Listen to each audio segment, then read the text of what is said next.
Please be seated. Thank you, councillors. Get my goggles on.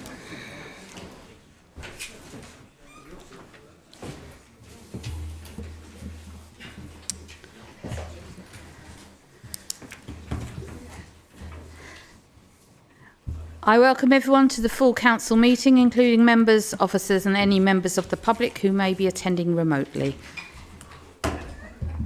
Oh, someone's going to get detention. Please be advised that the meeting will be live streamed and data collected during the recording of the meeting will be retained in accordance with the council's data retention policy. The recording of the meeting may be added to the council's website. The following staff are in attendance: the Chief Executive, the Monitoring Officer,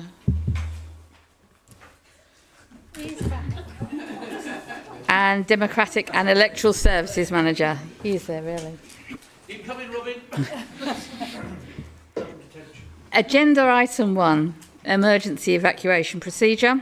There is no scheduled test of the fire alarm, and if the alarm does sound, please leave the building quickly using the doors signed as fire escapes and assemble in the car park at the front of the building and await instructions.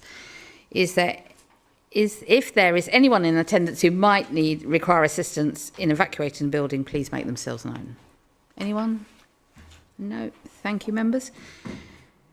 Agenda item 2, apologies for absence. I invite the Chief Executive to give apologies.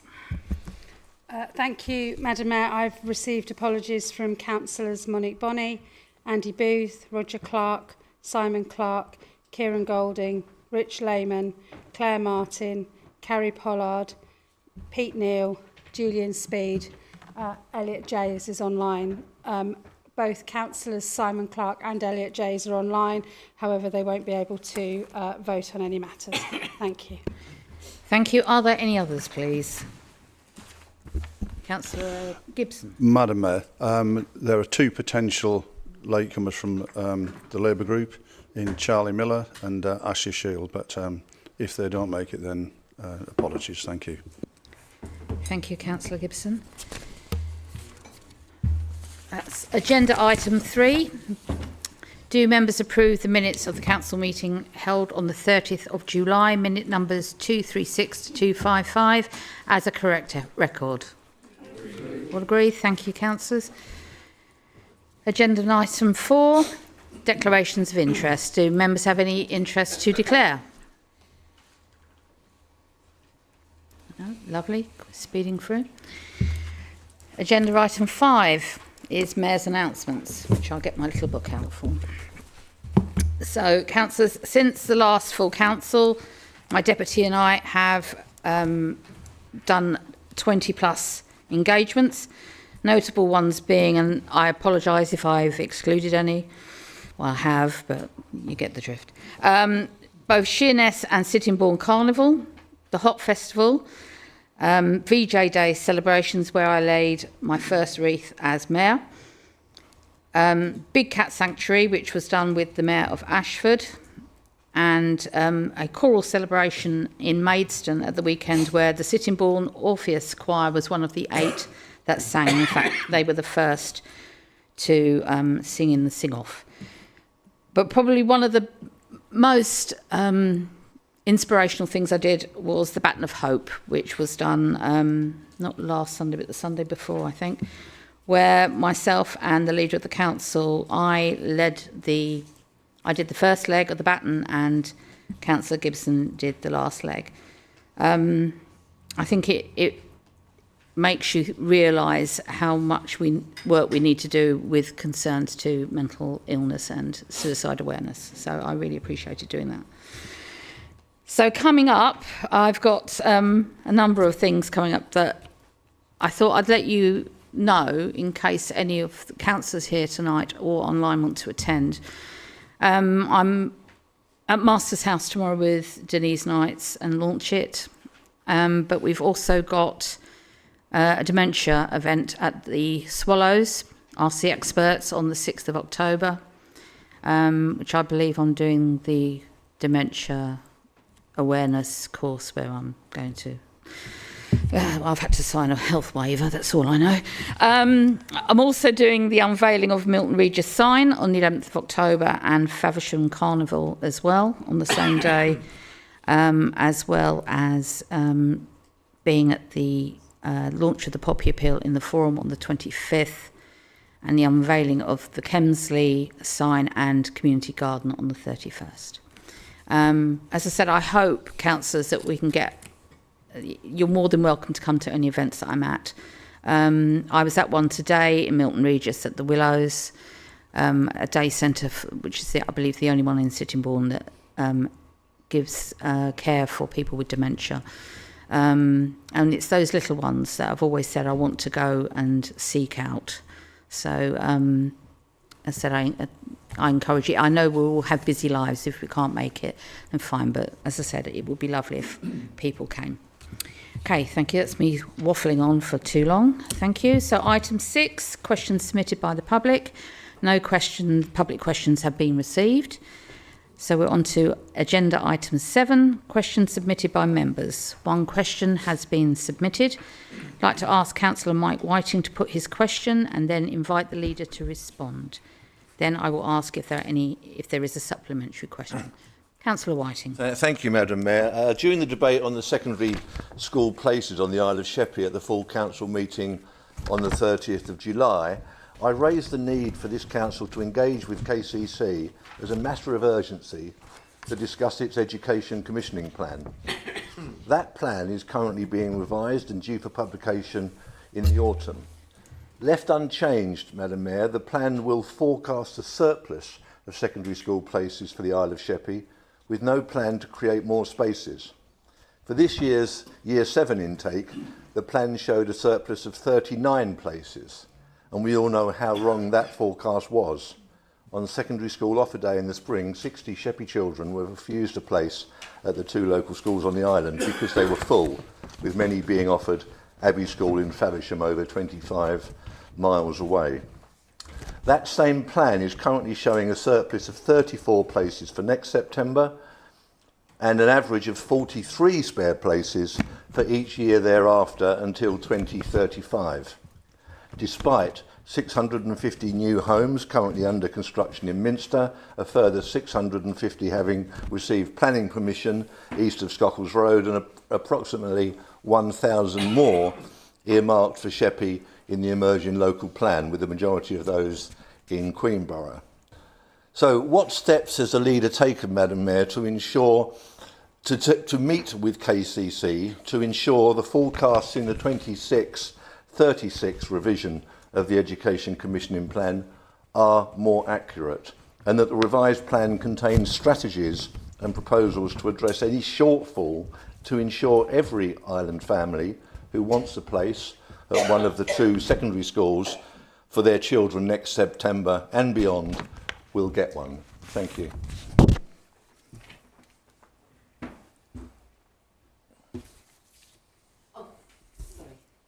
Sorry, Councillor Gibson. Thank you, Madam Mayor, and thank you sincerely, Councillor Whiting, for your question. Officers and I met the then Conservative KCC Cabinet Member for Education and the Assistant Director for Education in December 2024 to discuss the school's commissioning plan, during which it became clear that there were changes in approach to the provision of non-selective secondary places impacting on the Sittingbourne and Sheppey planning areas, about which Swelborough Council had not been previously made aware. As we all know, the history of poor provision on the island has meant that large numbers of students from the island have historically sought places in Sittingbourne. This has meant that there are important interrelationships in how provision on both Sheppey and in Sittingbourne is planned and delivered. The changes and approach that were set out to us at the meeting raised serious questions for both Sittingbourne and Sheppey, which I set out in a letter in January 2025. Having received no response, and in the light of the issues some island students were experiencing in terms of the location of school placements, I followed this up again with a second letter to KCC in the spring, seeking both answers and a meeting. Again, I received no response.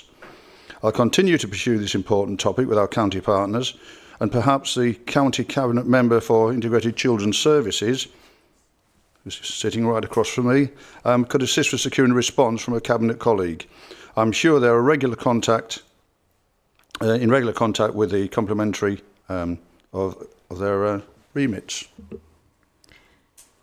Thank you, Councillor Gibson. Councillor Whiting, do you have a supplementary question, please?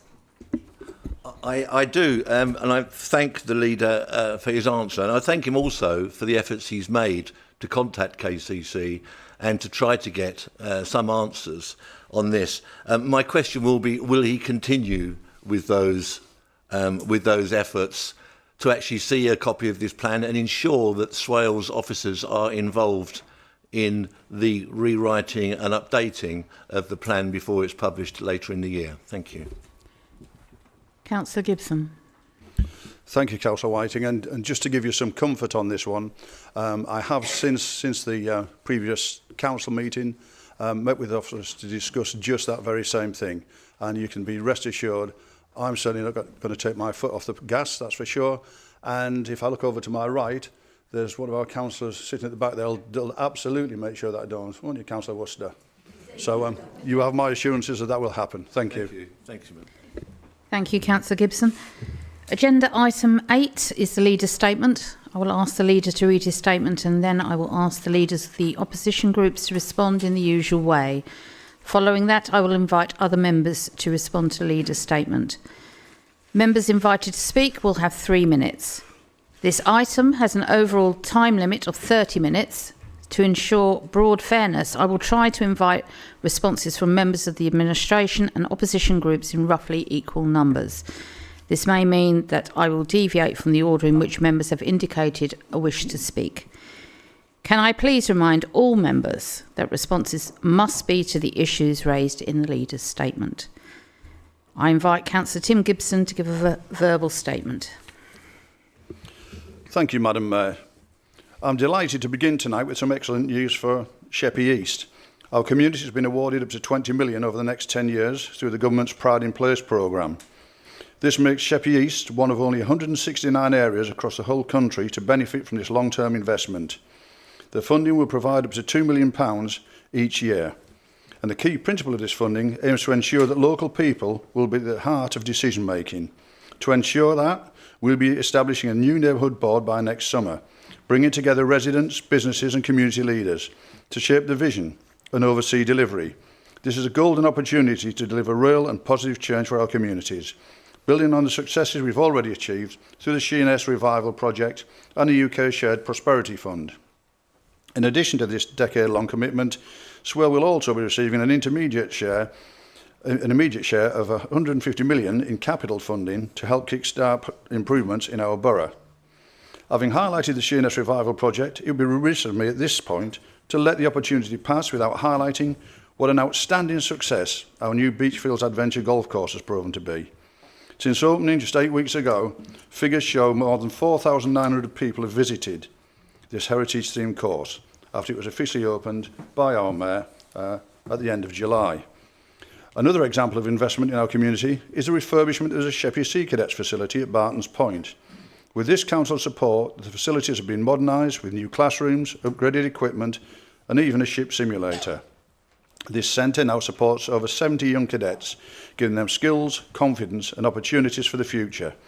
It is an investment not just in those young people, but in the community that they are proud to serve. Turning to another area where local action can make a real difference, I reflect on September's National Recycling Week, when called on residents to help tackle contamination in our recycling bins. Every time a lorry load of recycling is rejected, it costs taxpayers £2,000. All too often this is caused by food, textiles, sanitary items or black bags being placed in recycling. It is also worthy of note that food waste collections will become compulsory nationally by April 2026, and as a reminder, food waste caddies are already available to our residents to assist in this process. In short, by recycling responsibly, we can save money, protect our environment and make a real difference for Swale. On a much more sombre note, I feel that I must make mention of the recent vandalism of the Baby Memorial Garden in King George's playing field in Sittingbourne. This garden was created with the East Kent Baby Memorial Garden charity to provide a place of reflection for families touched by pregnancy and baby loss, and it is deeply upsetting and regrettable that such a special place has been defaced. While the personalised tiles remain undamaged, the plaque and site were marked with graffiti. We have worked quickly with contractors to restore the garden so it can once again provide peace and comfort for those who visit. My thoughts, of course, are with the families who use this space and who must absolutely be dismayed by this mindless vandalism. Looking ahead, as we are all well aware, the ensuing weeks and months will see government's proposal for the biggest shake-up of local government in 50 years, bringing changes to our borough. For Swirl, this is a significant moment in our history, and it's vital that we strive to get the best for our residents. We'll be consulting with them and key stakeholders to make sure that their views are reflected and help shape our response to this reorganisation. Whilst planning for the future, it becomes increasingly important to ensure that we're also safeguarding our past and heritage. To that end, a consultation is now open on 3 conservation areas close to Faversham: Graveney Bridge, Graveney Church and Goodnestone.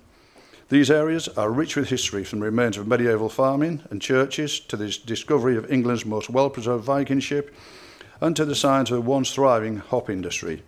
We want to protect these areas from inappropriate development and ensure that their character is preserved and enhanced for generations to come. Local knowledge, of course, will be vital in shaping that work going forward. And finally, I want to reflect on a nationally significant Baton of Hope relay event that we were proud to host. I had the honour of an absolute privilege of carrying the baton in its last leg of the relay. This is the UK's largest suicide prevention initiative, and the Baton Relay, along with Charity Village, brought together organisations, campaigners and residents to raise awareness and support. This was not just a symbolic gesture, it was a call to action.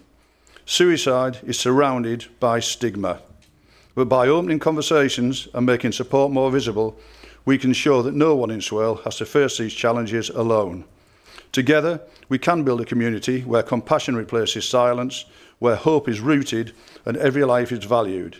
To close, whether it's investing in Sheppey East, recycling responsibly, supporting young people, protecting places of remembrance, shaping the future of local government, safeguarding our heritage, or tackling mental health stigma, all of these efforts point in the same direction.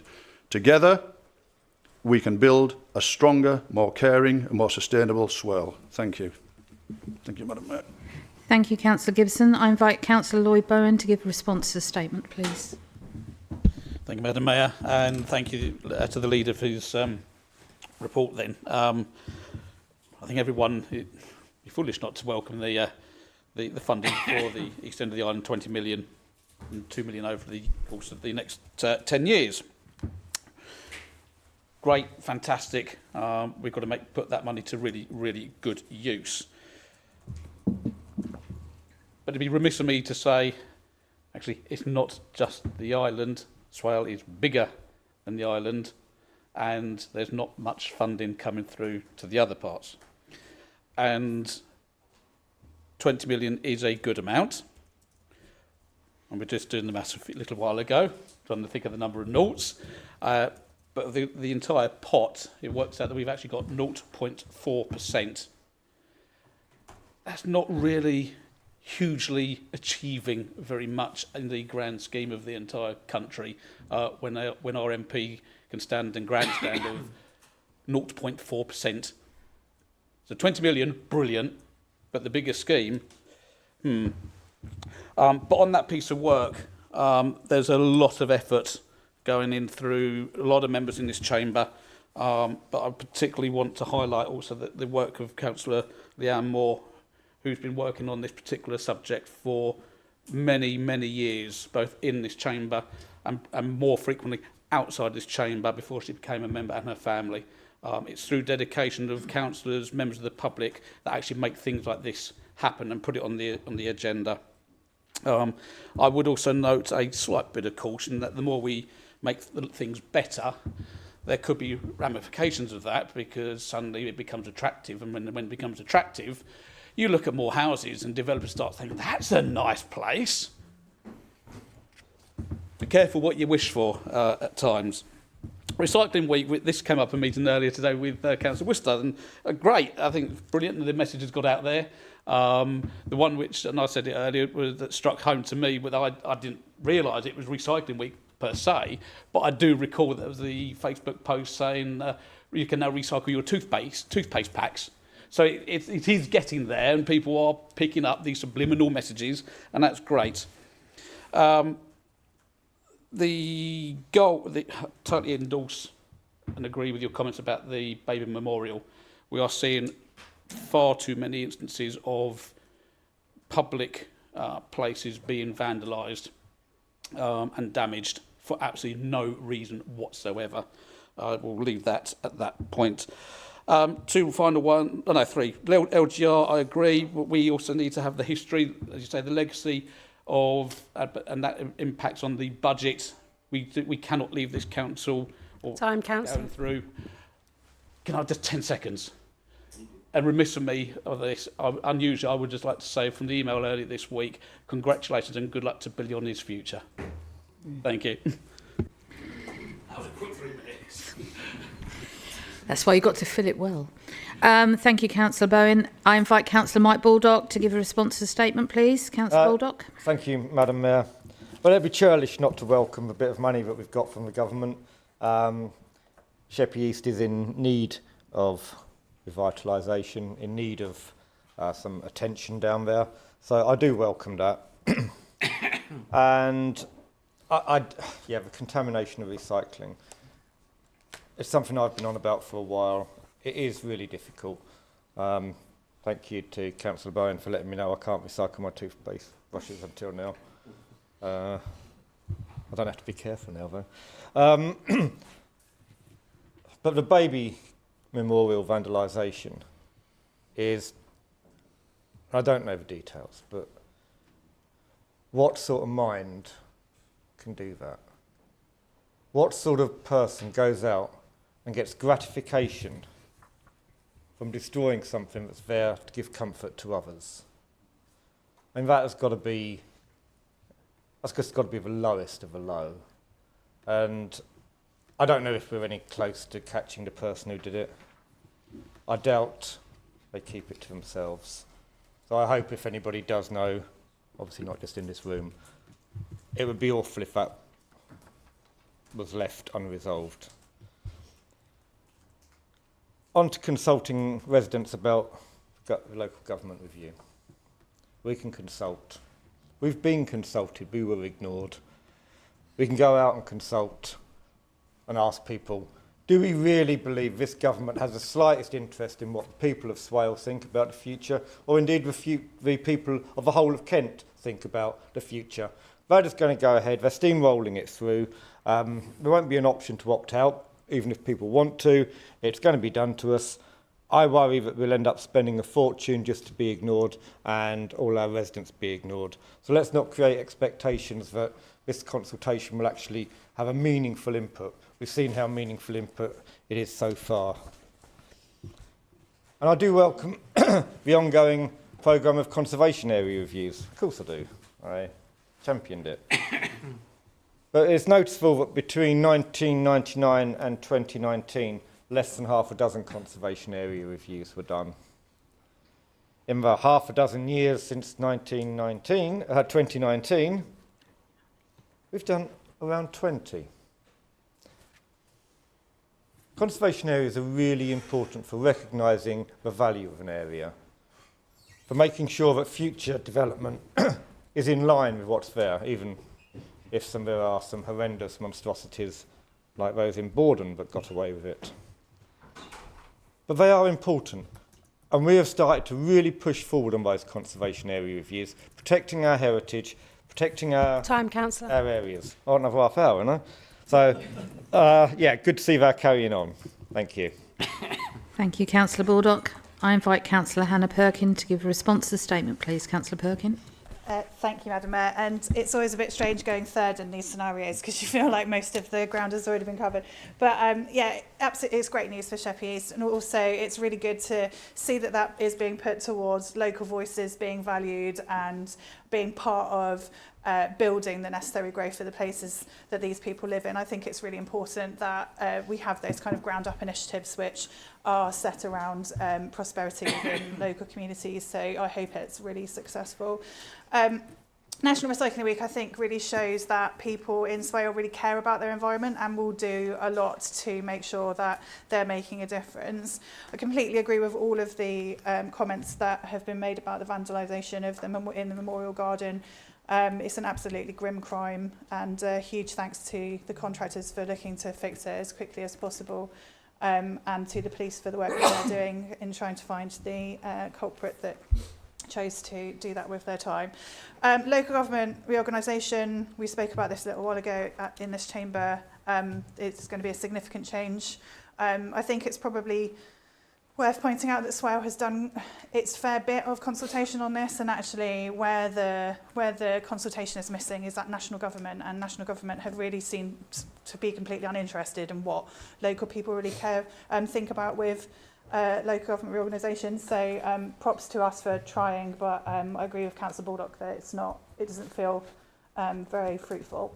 I think the Baton of Hope walk has been something that's been really touching and a really important event for the borough. Suicide is the biggest killer of men under 50, which is consistently a wild statistic to me.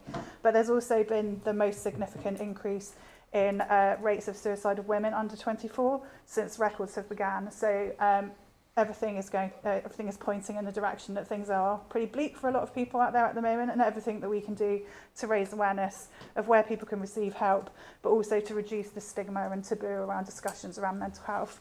As people who are leaders within our communities, we should absolutely be doing that. And also I'd like to second Councillor Bowen's congratulations to Billy, and good luck with his new steps in his career. Thank you. Thank you, Councillor Perkin. I invite Councillor Richard Palmer to give response to the statement, please. Councillor Thank you, Madam Mayor.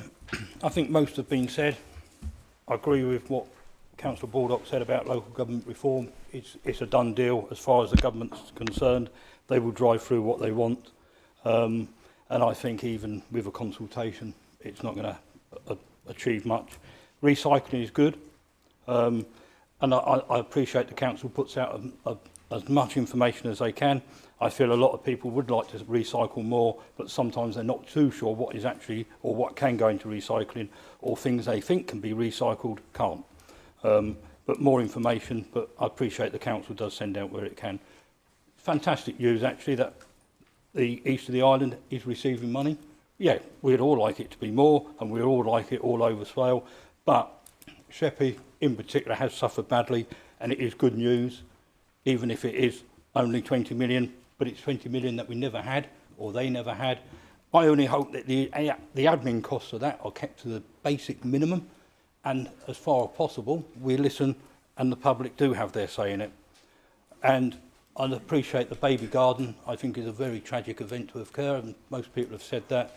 And I know both Councillor Stevens, but Councillor Sarah Stevens, she's been a big mover behind it, and it's a tragic loss and an event. And suicide, particularly amongst young people, yes, it is high amongst men, but it's, any suicide is tragic, but even young children of a young age, it's even tragic when it occurs in that situation. And anything that can be done to make awareness, to remove the stigma, would be a good thing. But generally, I think it's good news and a very positive statement. Thank you.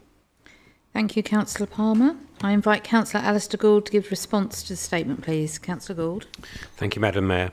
Yes, there was much to welcome in the leader's statement. Sheppey is East investment is very good news, and I hope that it will show a lot of fruit going forwards. As far as the recycling is good. Reduction is even better. We need to have less going in both, but even toothpaste tubes. You don't need toothpaste tubes. You have toothpaste tablets. Come in paper packets, but there we are. So there's, I think encouraging people to minimise their waste is really important. But I think the point about actually the information around it, I think there's still a lot that I look at and think, what do I do with this? And I'm fairly well into this sort of thing. So I think getting that information out there is really important. And the more we can do that for that, the better. Coming on to the comments about suicide prevention. Yeah, the more we can do, in that area, the better. It starts a long way back. It starts with inequality, community fragmentation, breakdown, things like social media as well. You know, these events have deep roots, and I think it is important for all of us to think about these roots and what can be done, because even things like building up communities in the long run will have an effect. And these things, we need to look at them all in the whole. So yes, much to welcome, and thank you very much. Thank you, Councillor Gould. I invite other members to give a response to the statement. Blimey, let the hand shoot up there. Right. Councillor Sarah Stephen, please. Thank you, Madam Mayor. I'm going to find it really hard to put into words how devastated Councillor Paul Stephen and myself were when we discovered the vandalism. We were there maintaining it. We maintain it every week. And we'd taken 2 new tiles to put 2 new babies' names up. How devastating is that for the families who probably did go there and see the babies' names up with the vandalism? And who takes paint to a park with the wall being painted as well? And it was the only part of the park of the area that was damaged. So you can hear the emotion. As an ex-midwife, I already know the devastation of those families, and that's why that project is so special for me. But I'm actually going to say there is some positive now. And I want to thank Martin Cassell and Graham Tuff for their quick action to get it repaired. I've now joined up with 2 charities. Well, I've got 2 charities involved who are willing to help me start to plant the garden itself. No one touched the bench, thank God. So I'm looking at getting some planting done in the autumn, and we're going to be working on a community garden for it. Okay. Thank you. Thank you, Councillor Stephen. I'm sure if anybody here feels that they want to help, they will make themselves known to Councillor Stephen. Well, I thought I'd plug it. Councillor Dolly Worcester, please. Thank you, Madam Mayor. I too share the absolute shock when Councillor Stevens spoke to me about it, and you know my feelings around children and families. But I did want to add that this, I hope, has been reported to Kent Police, and I think we really need to open up this conversation now around Sittingbourne, around Swale, and the Labour government have promised a named police officer for every neighbourhood, and we need to be making sure we're taking every advantage of that and making sure that the antisocial behaviour, especially that Sittingbourne seems to be going through at the moment, is really highlighted, and we're absolutely making sure that that conversation with Kent Police is as transparent as possible to highlight all of the good work that Kent Police are doing, absolutely, but also encouraging our own residents to report and make sure that we are getting the right resources from Kent Police to the right areas, to give people encouragement and to say this is their community. They're absolutely entitled to have a baby garden or anything else that is supported by this council, allowed to be vandalism free, antisocial behaviour free, and we need to support that as council as best we can. Thank you, Leader. Thank you, Madam. Thank you, Councillor Worcester. Councillor Nundy, please. Thank you, Madam Mayor. I was pleased that the baton of hope came to the Isle of Sheppey. While I was writing some notes, I tried to count the amount of men that I know that have killed themselves, and I can't. I keep missing people off the list, or not missing people off the list, but I can't remember. I know that there's been that many people that I know that have committed suicide that I can't even attempt to guess.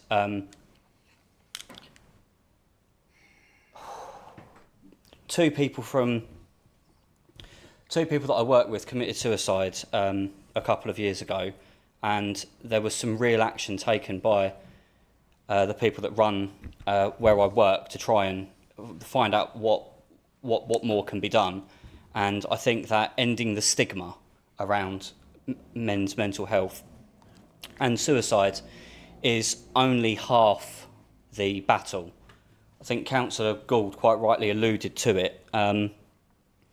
What we actually need is better mental health support for people. We need a better doctor-to-patient ratio in Swale, because when someone doesn't feel well, generally they go to see a doctor. If they can't get an appointment, or if it takes too long for them to get an appointment, when they get an appointment and they can't access decent, meaningful mental health support, then all the stigma bashing just creates another stigma about it, because people aren't getting that, they're not getting what they actually need to help them through, you know, whatever difficulties they're facing. There's a guy called Luke Ambler who runs a I think it's called Andy's Man Club, and one of the things that he says, and I've touched on it with some training that I've done around suicide, is that the best thing to do is just to try to get people to talk, and you're not going to hurt people by talking about your problems.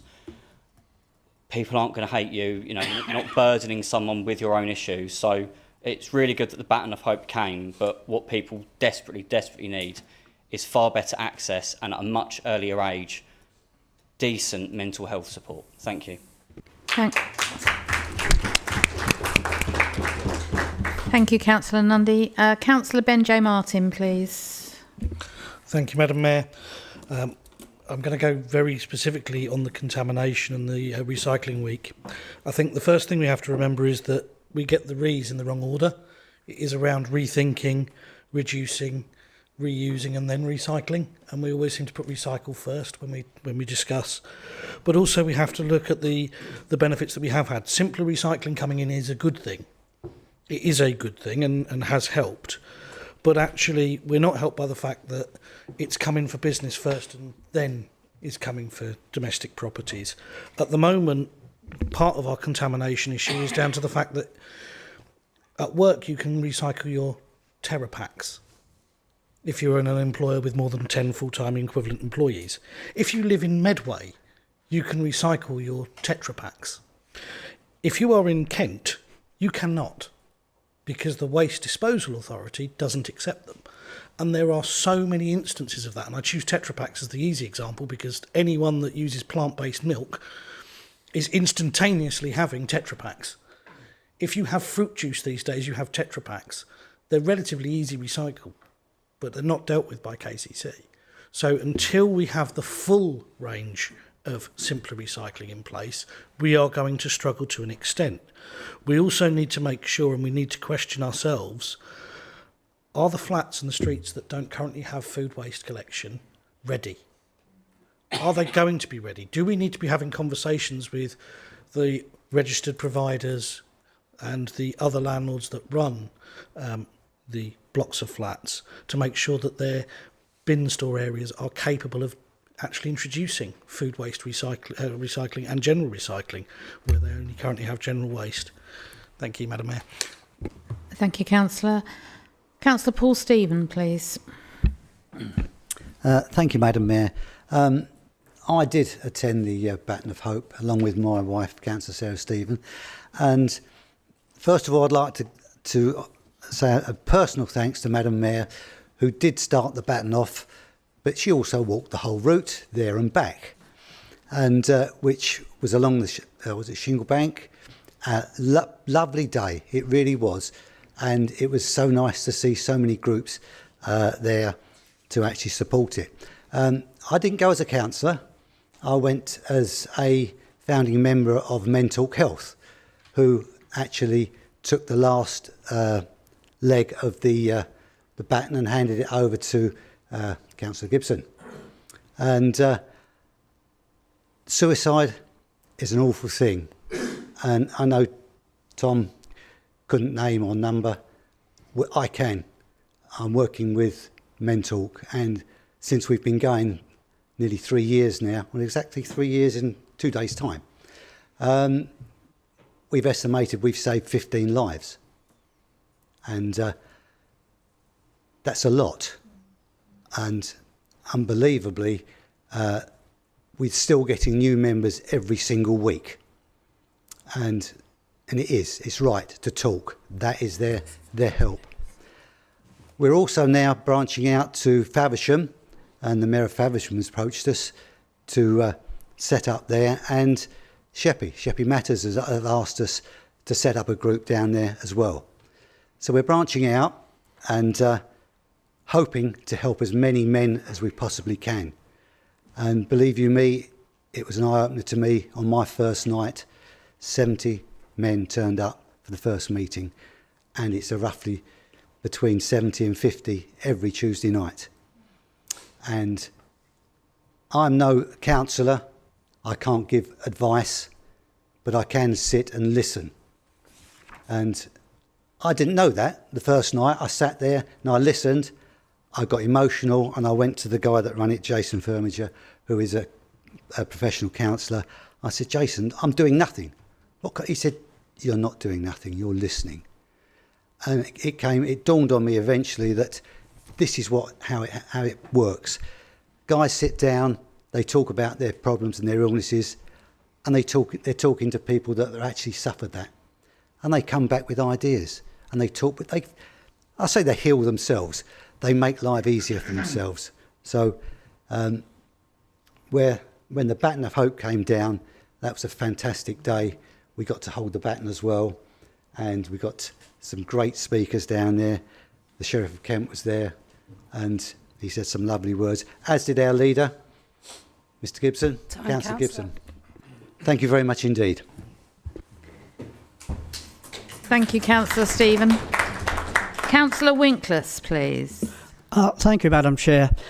I would also like to follow on from previous comments about the £20 million that this government has given the area, especially to regenerate one of the poorest areas in this borough. I'd like to think it could be more. No doubt there will be more coming in the future. So with very tight fiscal restraints with the government, difficult to be dishing money out at this time, I think we've done well to get the £20 million. Thank you. Thank you, Councillor Winkless. Normally this would be a 30-minute discussion we would have, but I think hearing the passion that we have here tonight, I'm going to extend it if that's okay with you, councillors. So my next councillor, I'm going to take that's on the screen. So Councillor Clark, please. Yeah, thank you very much for calling me in, Madam Mayor, and I apologise that I can't be there in person this evening. I've been having some personal issues today. I would like to hang my hat on the baton of hope coming to the borough, and I'd like to echo everything that Councillor Stephen just said with regards to men talk. And I think Councillor Stephen and all count members, it may be more than 15 now. I think we're getting on for more than 20 now that have actually been saved from suicide over the last 3 years. Moving on from that slightly and very briefly, Madam Mayor, speaking with our MP recently, and I've also raised the matter with Jason Firminger, and I believe they are talking as well. Kevin McKenna is currently in discussions with, and some of you may have heard of it, Safe Havens. They have 2 offices in Medway, one at Medway Hospital, which are open to anyone over the age of 18, be they male or female, who are suffering from mental health issues. And we're trying to actually, because it's going from the island or Sittingbourne, it is rather a long and arduous trek to Medway. So working with the MP, we are trying to get a safe haven in Sittingbourne at the very least. So watch this space. Thank you, Madam Mayor. Thank you, Councillor Clark. Councillor Harrison, please. Thank you, Madam Mayor. 2 points. One on the baton of hope. I think the more awareness that there is of these issues, the more that you can help people. I put my hand up to speak because I looked into this some years ago, and the number of people who commit suicide because of online bullying, and I'm not talking, well, it's bad enough the number of children that commit suicide because of online bullying, but there are also adults that commit suicide because of online bullying. And at all times, you should treat people with dignity and respect as you would hope and wish to be treated yourself. And the next time you late at night, you know, give some thought to somebody on the receiving end, because you don't know their state of mind. You don't know how they're going to react to what, oh, I was only making a comment. No, a lot of this is bullying, and let's call it for what it is. It needs to be stopped. All power to your elbow. I really enjoyed the statement from the leader. It was really interesting. The other point, which I've been involved in since day one on this council, recycling. And as I've said a number of times in this chamber, yeah, but it says on this pack, it can be recycled. Yes, but not by Swale. And that's a message that we need to get over. And the Tetra Packs, you know, I used to go to a certain place to get my juice. It's now in a Tetra Pak. So I have to go elsewhere who still have a plastic bottle. It is extremely annoying. But I have no intention of filling up my rubbish because you haven't tuned in to what Kent does yet. But Kent needs to tune in to actually the way of the world. And I think that our staff really do need to start talking to Kent about the contractors they use for the recyclates, because there is no point producers putting on their packages that this, that and the other can be recycled, and then all they're doing is contaminating our loads because our Waste Disposal Authority hasn't got a contract to dispose of it. Thank you, Madam Mayor. Thank you, Councillor Harrison. I can't see any more hands up. So I'd like to invite Councillor Tim Gibson to respond to members' comments, please. Councillor Gibson. Thank you, Madam Mayor. And in many regards, it's a tough gig, this last bit. I appreciate what everybody said about the government funding. Of course, when I was asking the questions in meetings with the Minister, it's all based upon the deprivation matrix, and Councillor Moore, I'm sure, will bear it out that area of our borough is really suffering. But that's not to say, as has been highlighted, there aren't other areas. So I'll be leveraging every possible penny I can to come our way, however that cuts. In terms of recycling, we're talking about, it's good to talk about stuff. It really is to get that out there and to tease out what the problems are and the issues and the barriers that we're facing to it, and how we can knock those barriers down to improve those things. I really appreciated the input from Councillor Gold. I'd never heard of such things as toothpaste tablets, but there you go. I suppose you get a prescription for them. Oh, just checking, that's all. Just asking for a friend. Yeah, and of course, you know, the terrible things that we've encountered, as I say, with the memorial, that's been echoed around the chamber. I don't need to digress any further here on that one.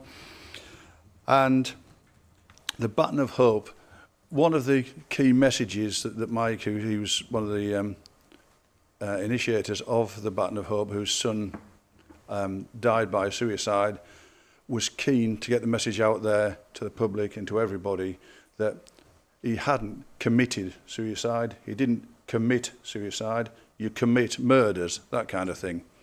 For context, he died by suicide. And though there might seem a subtle difference in terms of those impacted by that, it can have a really significant difference. And again, I heard what Councillor Stevens said about the suicide. We've said 15, and then Councillor Clark saying 20. You probably don't know, you may have saved 50, quite frankly, because just in having those conversations, you may have turned somebody totally away from it that might have just been starting on that path. So never ever stop talking. And I give an undertaking at the Baton of Hope to those people who would set that moving around the country, that I would do more than my level best here to make sure that we all do. And quite clearly from what I've heard tonight, I think we're at one with that. And then just to lighten the moods before I sit down, we talked about the conservation areas, and I'd just like to acknowledge and recognise Councillor Mike Baldock's contribution to preserving our heritage and the work that he's done and continues to do for that. So thanks for what you're doing there, Mike, and thanks for what you continue to do. Thank you, Madam Mayor. Thank you, Councillor Gibson. Moving on, item 9, A motion to commemorate deceased serving councillors and posthumous conferment of the title of Honorary Alderman has been received. This item has a time limit of 30 minutes. Councillor Bowen, I invite you to propose the motion. You have 5 minutes to speak. Thank you, Madam Mayor. Can I just check that... I'll put it to members. Do you want me to read the motion out, or can I just go into my speech? What would you rather, before I start my 5 minutes? Just do the speech. Thank you, because I think yeah. Okay, thank you. So a bit of time there. So I was speaking on the subject this evening that isn't party politics, or suggesting that we are better than you, or something that is very close, but it is something that's very close to my heart, and it is personal to me. I speak on behalf of something many of us all know too well: the quiet, unglamorous, deeply human work of local government, and the people who dedicate their lives to it. Too often our work goes unnoticed by the wider world. No national headlines, no breaking news, just the steady rhythm of meetings, emails, and the endless balancing act between duty and daily life. But behind every one of those tasks is a person, a councillor, you and me, who shows up week in, week out because we believe in the value of service. We believe in standing up for our communities. And some of them, Madam Mayor, serve right up until the very end. And this motion is about them. It is about recognising those councillors who passed away while still in office, who gave their last days, their last efforts, their final dash to public service. There's a poem, The Dash by Linda Ellis, that says more in a few lines than many of us could say in a lifetime. I'll go back in the flow now. It reflects on the small line between the date of birth and the date of death, and the dash. And it says, for that dash represents all of the time they spent alive on earth. And now only those who loved them know what that line is worth. But here in this chamber, we are among those who do know what that line is worth, because we've seen it, we've lived it. And in the case of some of our former colleagues, you've lost it too soon. I ask you to think about those councillors who never got the chance to retire, who never saw their last term completed, who were still checking agendas, still answering calls, still fighting for their ward until illness or sudden tragedy took them away. They didn't die with a title in hand, or perhaps with any expectation of thanks, but they died in service, and that means something. It should mean something to us as a council. It should mean something to this borough. That is why this motion proposes 3 important things. First, that we create a permanent memorial in an appropriate civic space, a place where names are etched not just in stone or on a plaque, but in memory. A place where future councillors, residents and even school children can see that service is remembered, that the councillor's work matters, that lives devoted to community are honoured. It's not about grandeur or political stripes, it's about dignity, recognition and doing what is right. Second, that when a councillor passes away during their term and would have reached 12 years or 3 full terms by the end of that term, the council has the power to posthumously confer the title of Honorary Alderman, because death should not rob someone of the recognition they've earned. If their service was cut short but their dedication never wavered, then we owe them and their families, with their permission, that final act of respect. And third, that we go back, that we look through the records of Swale Borough Council since its formation, good luck Joe, and we make sure that no one is forgotten, that anyone who should have been recognised is. Because remembrance is not just for the present, it's for justice, for healing, for history. Madam Mayor, colleagues, let me be clear, this is not just a motion, this is a statement of values. It tells our current members and future ones that we care, that service will not go unnoticed, that the hours, the effort, the sacrifice and the heart that councillors give to their wards and to this chamber will be remembered, and when their voice has gone quiet. It also sends a message to the families of those councillors, a message that says, we see your loss, we share your pride, that your loved one didn't just disappear from these halls, they remain part of our civic memory, part of the fabric of this place. So in closing, let me return once more to the dash. The poem ends with a powerful call. 4 lines. So when your eulogy is being read, with your life's actions to rehash, would you be proud of the things they say and how you spent your dash? Thank you, Madam Mayor. Thank you, Councillor Bowen. Councillor Hunt, I invite you to second the motion and ask if you wish to speak now. Reserve your right. Thank you, Madam Mayor. I second the motion and reserve my right. Thank you. Thank you, Councillor Hunt. I open the debate for members to debate the motion. Please indicate if you wish to speak? Councillor Baldock. Thank you, Madam Mayor. I can understand the sentiments behind this, and I think there is value in the second proposal of honorary alderman. But the idea that a formal memorial be established when we're not going to be here much longer, and we don't know how long this building will remain, it just seems like we're putting something up, and it won't be done quickly. By the time we've gone through number 3, to try and trace the records and then try and trace relatives, and then commissioning a memorial, within 18 months we could be taking that memorial down and closing the office. I don't think that sends out a good message. I don't know where our unitary future central office will be. I have a suspicion it won't be in Swale. Are we going to say that our memorial should go into the new unitary centre office? Are we going to be able to enforce that? Are we going to be the only council that has something in there? I know these are not reasons not to do it.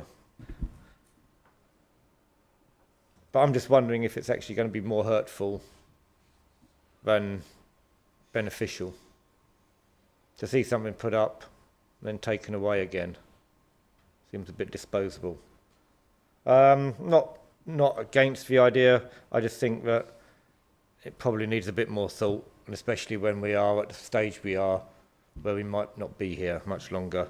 So I'm going to listen to the debate, but I certainly think that the title of honorary alderman is a good idea, and as the proposer said, good luck with trying to find out all the details and get confirmation. Cheers. Thank you, Councillor Baldock. Is there any Councillor Whiting? Thank you. Yeah, thank you, Madam Mayor. I wasn't going to speak, but I do support the motion and all parts of it. I mean, I look at the boards up here, and for many members, seeing old colleagues' names up on those boards is a reminder of times we've had in this council, arguments we've had in this chamber, and agreements we've had, and all the other stuff that goes on here. And for members of their families, if they visit, like I see members of my family in the portraits and outside in the lobby, in the photographs outside. And I can bring my family here and they can see those family members. And so I do think commemorating the work of those that have given so much time and effort and so much of their lives to this authority and the people of Swale is something that's worth doing. I have to disagree, unfortunately, with Councillor Baldock. I think a physical thing is a good thing to have.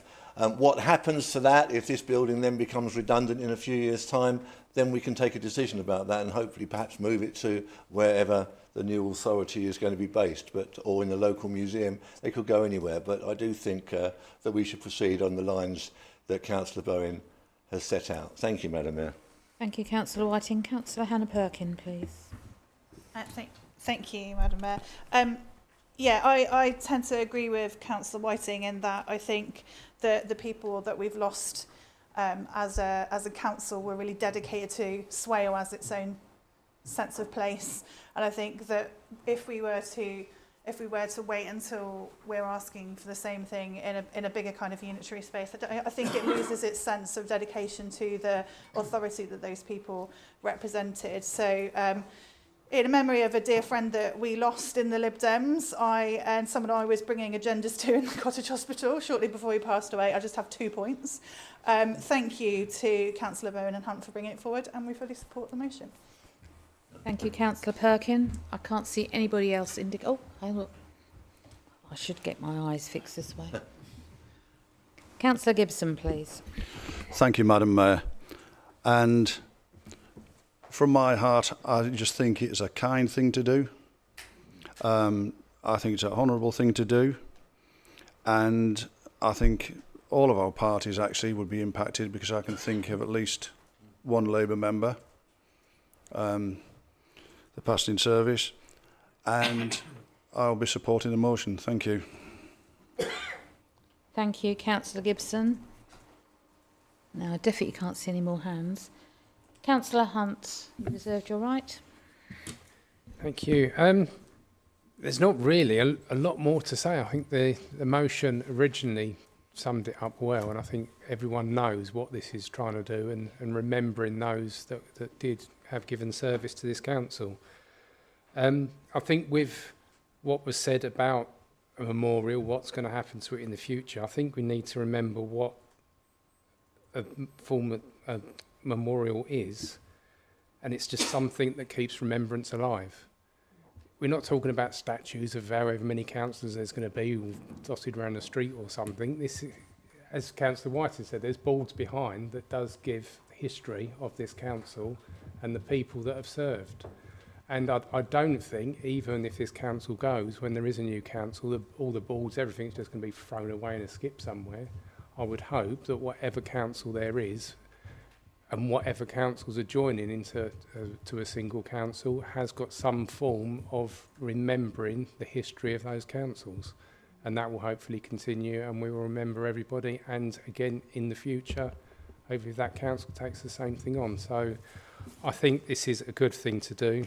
There is no single people and everything that we'd be picking out. There is, unfortunately, so many people over the years, even as long as I've been here for the 12 years, that we have lost, and it's right that they should be remembered. Thank you. Thank you, Councillor Hunt. Councillor Bowen, as the proposer of the motion, do you wish to sum up the debate? Thank you, Madam Mayor. Thank you everybody for your comments, and thank you, Councillor Baldock, as well.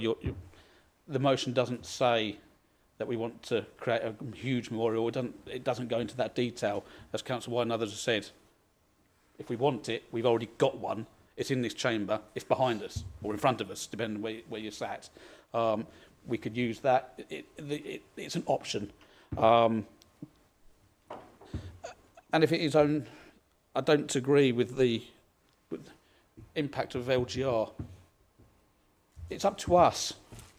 We can set our standard and take that forward. We shouldn't be thinking already for the future. What might we look at in 4 years' time? Look at what we are now. Look at what our history is. That is important, and we should remember that. Thank you, Madam Mayor. Thank you, Councillor Bowen. Members in attendance, I now ask you to state your vote by show of hands. All those in favour, please raise your hands clearly.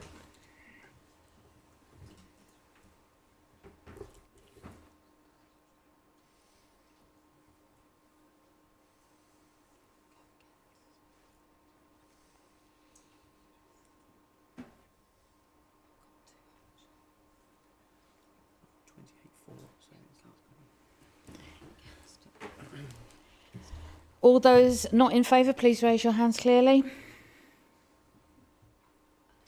And are there any abstentions? Thank you, members. That motion is carried. Thank you, members. Agenda item 10, a motion on the management and regulation of HMOs in Swale has been received and is included in your agenda packs. This item has a time limit of 30 minutes. Councillor Whiting, I invite you to propose the motion. You have 5 minutes to speak. Thank you, Madam Mayor. A few months ago, I started to receive complaints about works to convert a house in Queenboro's historic High Street to an HMO, a house of multiple occupation. It became clear the development was lawful, but did not require planning permission, and therefore local people, including elected members, had no right to comment on it. My motion seeks to give communities across the borough the right to be heard. We need a range of tenures to help ensure that everyone can benefit from an affordable roof over their head, and HMOs can play a positive role in that. This motion doesn't seek to prevent HMOs, it seeks to do three things: to allow the council to set its own HMO development policy, to give the planning committee the right to refuse permission or include planning conditions, and to give the public the right to be consulted. There are two forms of HMO, Madam Mayor, large and small. Large HMOs of 7 or more already require planning permission. Small HMOs, defined as a dwelling house between 3 and 6 unrelated individuals do not require planning permission under permitted development rights. And Article 4 direction would remove those permitted development rights for small HMOs, requiring instead that they need full planning permission. Also, Madam Mayor, there are two forms of Article 4 direction, an immediate or non-immediate. An immediate direction does what it says on the tin and takes effect straight away. However, the council may be liable to pay compensation to a developer who submits a planning application for an HMO within 12 months of the immediate direction if that application subsequently is refused. A non-immediate direction comes into effect 12 months after the decision to implement and prevents developers from claiming compensation. However, that delay may encourage a rush of developments before the new rules kick in. Dozens of councils, Madam Mayor, including 17 local boroughs, London boroughs, have made Article 4 directions, both immediate and non-immediate. I can only find 3 claims of compensation following an immediate direction in 3 boroughs, and there are risks either way, clearly, but on balance, my preference is for an immediate direction as set out in Recommendation 2.1. Turning to Recommendation 2.2 and the Supplementary Planning Document, or SPD, I believe this is something we should expedite. Evidence from other councils shows that an over-concentration of HMOs within a local area can be associated with poor standards of accommodation, loss of local character, increases in antisocial behaviour, increased pressure on car parking and local services, and importantly, the loss of single-family homes. Now, I'm not suggesting that one HMO in one street will result in any of or all of these, but as things stand, we have no control to prevent over-concentration that has led to these issues elsewhere. An SPD will provide officers and the Planning Committee detailed guidance on managing both large and small HMOs in Swale. It will help ensure that we allow HMOs to be developed as part of the wider mix of tenures in the borough, while at the same time protecting tenants with rules, for example, on room sizes and protecting communities from the adverse effects of over-concentration. Some have suggested that we combine the SPD with the development of our local plan. My view is that would merely confuse things. The HMO question is too important to delay, and it should be a separate strand of work in its own right. So I would ask members to support Recommendation 2.2. Madam Mayor, consultation is something we pride ourselves on in Swale, so Recommend 2.3 may seem superfluous. But the issue of unregulated HMOs has come about because people felt excluded from conversations concerning their communities. Recommendation 2.3 gives comfort that we will include them in the future. Madam Mayor, I beg to move Recommendations 2.1, 2.2 and 2.3 as set out in the papers. Thank you. Thank you, Councillor Whiting. Councillor Mishchuk, I ask you to second the motion and ask if you wish to speak now or reserve your right. I'll second the motion and I'll reserve my right. Thank you. I open the debate for members to debate the motion. Councillor Baldock. Thank you, Madam Mayor. And thank you to Councillors Whiting and Mr. for bringing this forward. I've sat on the planning committee when these have come forward, and we've had trouble sometimes getting them on the planning committee. They can have the potential to quite seriously disrupt an area. It only takes one in a neighbourhood if it's the wrong sort of neighbourhood. If there's already a crunch on parking, if there's already a crunch on certain issues. And at the moment it's hard to get a community voice heard. So I think it's absolutely right that this motion comes forward. It's giving people the chance to have their voice heard. It's having a chance to go out into the community and seeing what the impacts might be. So I welcome this coming forward. The fact that other councils have done it, I notice London councils especially. I think it's about protecting your communities. It's about protecting people's rights to speak and have their voice heard. And it's about giving some guidance as a council to the sort of development we want and where it's appropriate. So I'll be supporting this. Thank you. Thank you, Councillor Baldock. Councillor Braun, please. Thank you, Madam Mayor. This is about predatory and exploitative landlords who are carving up properties to fit as many people in as possible. There is a property in my ward in Sheerness, one of the poorest places in Kent, where the rooms are up for £670 a month. It's disgusting, and we need to try and do something about it. I'll be supporting the motion. Thank you, Councillor Braun. Councillor Nundy, please. Thank you, Madam Mayor. I was going to raise a very similar point to Councillor Braun, but he put it a lot better than I would have. Yeah, absolutely, this will give power to councils to, not just make sure that there isn't an over-concentration of HMOs, but also to make sure that HMOs are actually fit for purpose, and they're not just, an opportunity for people that are already really rich to make money out of people who are already very poor, and they end up living in squalor and destitution. But I do have one concern regarding the motion. I only thought of it last night, and I've tried to do a bit of research, but I can't find out. What class of property would a women's or a men's refuge come under? Because if it's class 2, then it would be like a residential care facility if the refuge was providing care. If it came under class 4, because you had six or fewer different families living in the same building, independently of each other, but almost as a safe house, by that having to come to council, by that being published, because at the moment my understanding is if you want to make a HMO, just crack on and make it. But if domestic abuse charities are trying to protect the safety of men or women as well that have fled domestic abuse, are we opening ourselves up to that going in front of planning committee and giving the locations of those buildings away? I don't know. I've tried to find out. The internet's been really unhelpful. I wondered if, honestly, some said it was class C2, some said it was class C4. So can any officers provide some clarity around that? Because I think that's an important thing to think about when we look at this motion. Thank you. I think there's a few Google searches going on as we speak, Councillor Nundy. I saw Councillor Martin feverishly tapping away on his phone. We might have to get back to you on that one. Thank you. Right. Joanne Johnson said she thinks it's C2. If that's any help, that's clear as. Well, I mean, if it is C2, then, like I say, happy days. It's not going to fall into the remit of this motion. So I don't feel that people's safety is going to be put at risk. In which case, I'd be happy to support the motion. What I didn't want to do was support something that could have a negative or detrimental impact on people that are fleeing domestic abuse and are at risk from.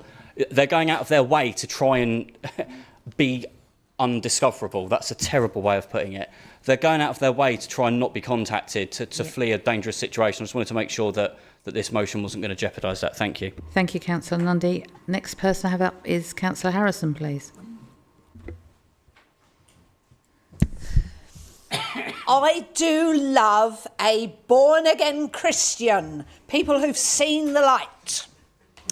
Totally support this. I would say that one of these in one street may not be a problem, but if you've got 10 streets, and I'm getting several every week of these letters from the planning people saying, just to let you know this is happening in your patch. If you've got 10 streets with one in each street, the cumulative effect, especially the, I know Queenborough is quite similar to Sheerness in terms of tightly packed terrace houses. Not just the vehicles, but the individuals and the services, the impact is absolutely enormous. And it's the sort of thing, Councillor Braun is right, it was exploitative, predatory landlords. Oh, we can make a bit of money here. I don't know if there's something on the wind anyway, but as I say, there have been increasing numbers being set up, created in Sheerness in the last few months. I just think it's something on the books going to be happening that suddenly they're all getting in these, we're building a HMO and it don't need your permission. We just need to tell you. Thank you, Madam Mayor. Thank you, Councillor Harrison. Councillor Perkin, please. Thanks, Madam Mayor. Yeah. So the motion raises an important issue, which is how, as a borough, we balance the desperate need for affordable housing, but also good quality housing, with legitimate concerns of our communities, as Councillor Whiting has pointed out, about the over-concentration and poor standards of houses of multiple occupation. HMOs play a vital role in our housing mix. For many young people and single workers and vulnerable residents, they provide one of the few routes into affordable accommodation that we have within the borough. Everyone deserves a warm, safe place that they can afford to live in, and HMOs are part of that picture.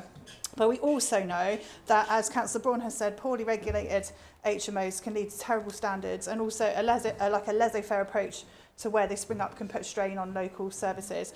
The motion recognises both sides of that argument, and Councillor Whiting rightly has spoken about both sides of it. It acknowledges the value of HMOs, but also the risks of kind of unchecked growth. I'm supportive of the principle that local authorities should have the power to manage these conversations. However, I would urge colleagues to be cautious about adopting a borough-wide immediate Article 4 direction. The government guidance is very clear that blanket immediate directions can expose councils to compensation claims and risk creating legal and financial headaches that undermine the very objectives of what we're trying to achieve. Instead, I think we should be following best practice and looking elsewhere, where councils have introduced non-immediate Article 4 directions, typically within a 12-month period, paired with very clear SPD documents.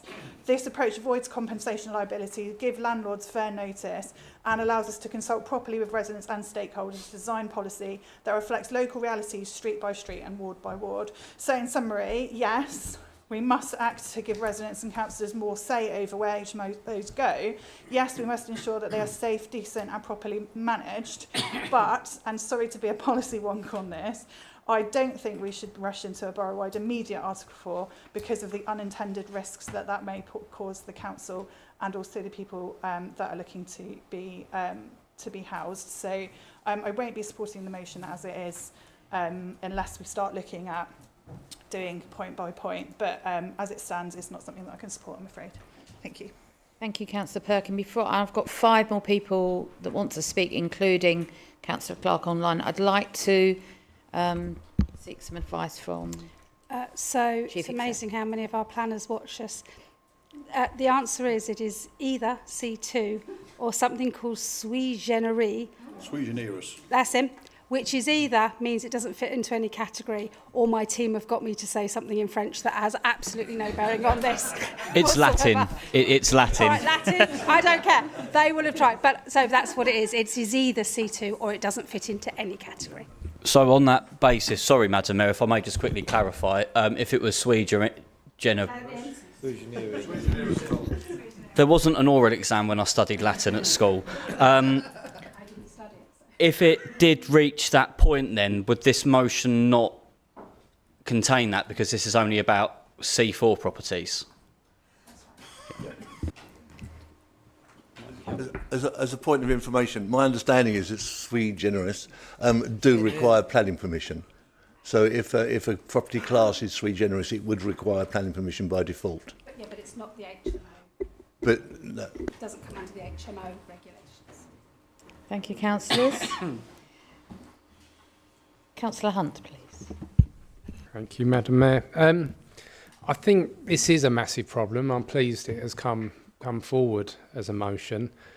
I think probably most of us in this room, if not all of us, will know somebody, whether that's a resident or friends, family, or even ourselves in some instances, know an issue with an HMO, where it's next door to someone or something happening. They are popping up all over the place. And I think looking at it is right. With the issue around the C2 and C4, I can see where there's concerns there, but there's reports that need to be done. It needs to go to a committee that this is saying going to the relevant committee, and hopefully that can also be just double checked and looked at that point before it's signed off. So at least we are clear then that there is going to be no problem. I think the only way that this can be done is with an immediate direction. There's no point doing the 12 months because, as has been said, developers come in and go, quickly, let's get this done now, get everything in. There'll be a massive rush that people will have to deal with their houses next door suddenly being knocked about with builders and everyone in there. and this being pushed through in that time. So it has to be an immediate direction. And I will be supporting it. I think the rest of our group will be, won't you? Yes, sir. But I do just want to raise one concern with that, is that there could be the compensation thing, and obviously there is a budgetary issue with that. And I just wondered if just officers could give some clarification with that, because we're making a decision as a council when there is budget implications. And obviously, where is money going to be coming from when that is dealt with? Because it's something that does need a consideration when this is looked at. Thank you. Thank you. I'll just get the monitoring officer to answer that one for you. Thank you, Madam Mayor. It's not because there's decisions not being made tonight. This is instructing the work to the relevant committee, and the committee will then make the decision with all the relevant information to hand, including whether there was a compensation aspect, how much that would be. Because obviously we know that we don't make policy with motions, if you like, that have budgetary or other implications. So this is just to refer the matter to the relevant committee for decision. Thank you. Councillor Worcester, please. Thank you, Madam Mayor. I don't pretend to be an expert in planning, but I am a self-proclaimed expert in my ward. Now, I just wanted to share a very personal process that I went through with one of my residents as a piece of casework that is prevalent to this conversation, because I agree the media landscape for HMOs is not very positive sometimes. Now, I highlighted to Out of Hours Homeless a young man in Sheerness last Christmas, and the HMO aspect of this conversation was instrumental in helping that young man get back up on his feet, and I'm incredibly proud to be part of his journey, along with the help that SWAL offered him. Went from being absolutely out on the streets at Christmas through to not staying in a HMO but moving on to other accommodation and full-time employment, which is a massive thing for mental health, for making sure people have a roof over the head, which is also part of our emergency work that we're doing as a council. I would like to counter that, though, with the fact that those really fantastic stories, I've got more of them if anybody's interested, but they are countered with a larger amount of emails in my casework bag around what has already been highlighted as potential antisocial behaviour, potential misunderstandings around HMOs, and also where the crux of the problem for me seems to be in the exploitative nature of how they are looking at affordable accommodation in the borough, all boroughs, and absolutely providing the smallest rooms, the worst access to emergency exits to these buildings. And it concerns me and worries me that misunderstanding here, we will miss the human face of this. And we know in planning that lots of decisions are taken without the human face, because that's what national planning policy unfortunately does.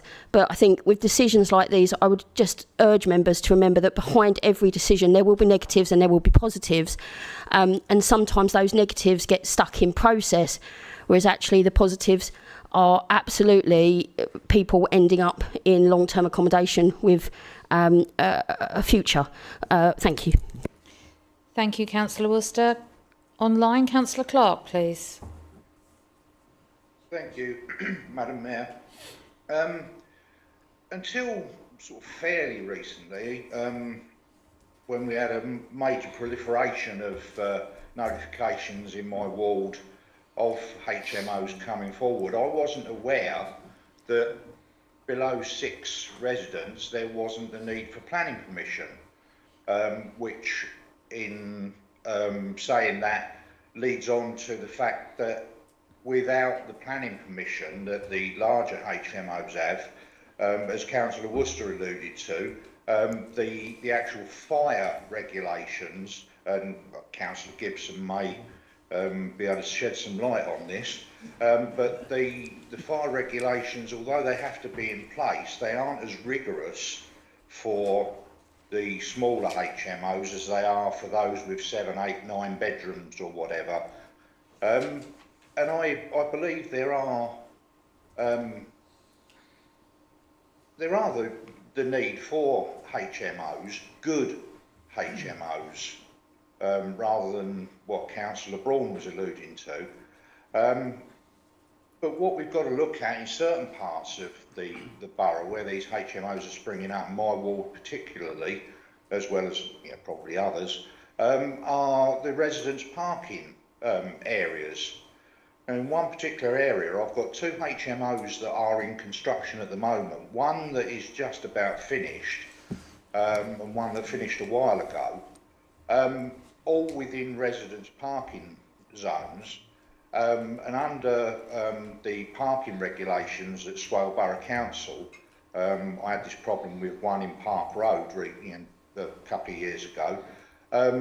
HMOs and new flat conversions aren't entitled for the residents to have parking permits, which causes all sorts of problems between neighbours and the residents of HMOs, especially after 6 o'clock in the evening, which is another case.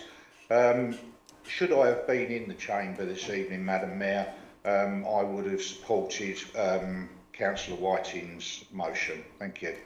Thank you, Councillor Clark. I've got 3 more members and then we're probably going to be up to time because I've got to go back to Councillor Mishchuk. So, Councillor Tim Gibson, please. Thank you, Madam Mayor. And that's quite a nice lead-in you give me there, Councillor Clark, in terms of the Fire Authority regulations. I can honestly say in my 30 years of service, I have yet to come across a well-run, well-constructed, totally fire-safe HMO. In fact, I've been involved in closing many of them. That said, I'm sure there are some out there that do meet that criteria and are very well constructed. However, just trotting through what we've got here in front of us, it will need to go to a committee, which I was about to say when Robin decided to steal my thunder. But also I've got another question about, presumably there would be a requirement to consult if this went to committee. Yeah. Okay, that's fine. So in short, I'll be supporting this 1,000% if that's possible, including inflation. Thank you. Thank you, Councillor Gibson. Councillor Chris Palmer. Thank you, Madam Mayor. I shall be supporting this motion, but I would prefer the immediate option. I believe that there would be an influx of people giving notice to tenants in houses that they want to convert to HMOs. We already know that Swale struggles with homelessness and people losing their accommodation. And I think what it costs us in rehousing people at short notice would probably outweigh any compensation costs. So yeah, I will be supporting this. I think it's a very good motion. Thank you. Thank you, Councillor. Councillor Charles Gibson, please. Thank you, Madam Mayor. It's really a question of clarity for us because our reading of the motion has changed substantially based on the feedback from the monitoring officer. So are we saying that the process of introducing a borough-wide immediate Article 4 direction is not in effect from the 1st of October 2025? It is the next stages it has to go to, presumably Housing and Health or PTPWG, and they set a date for what immediate means.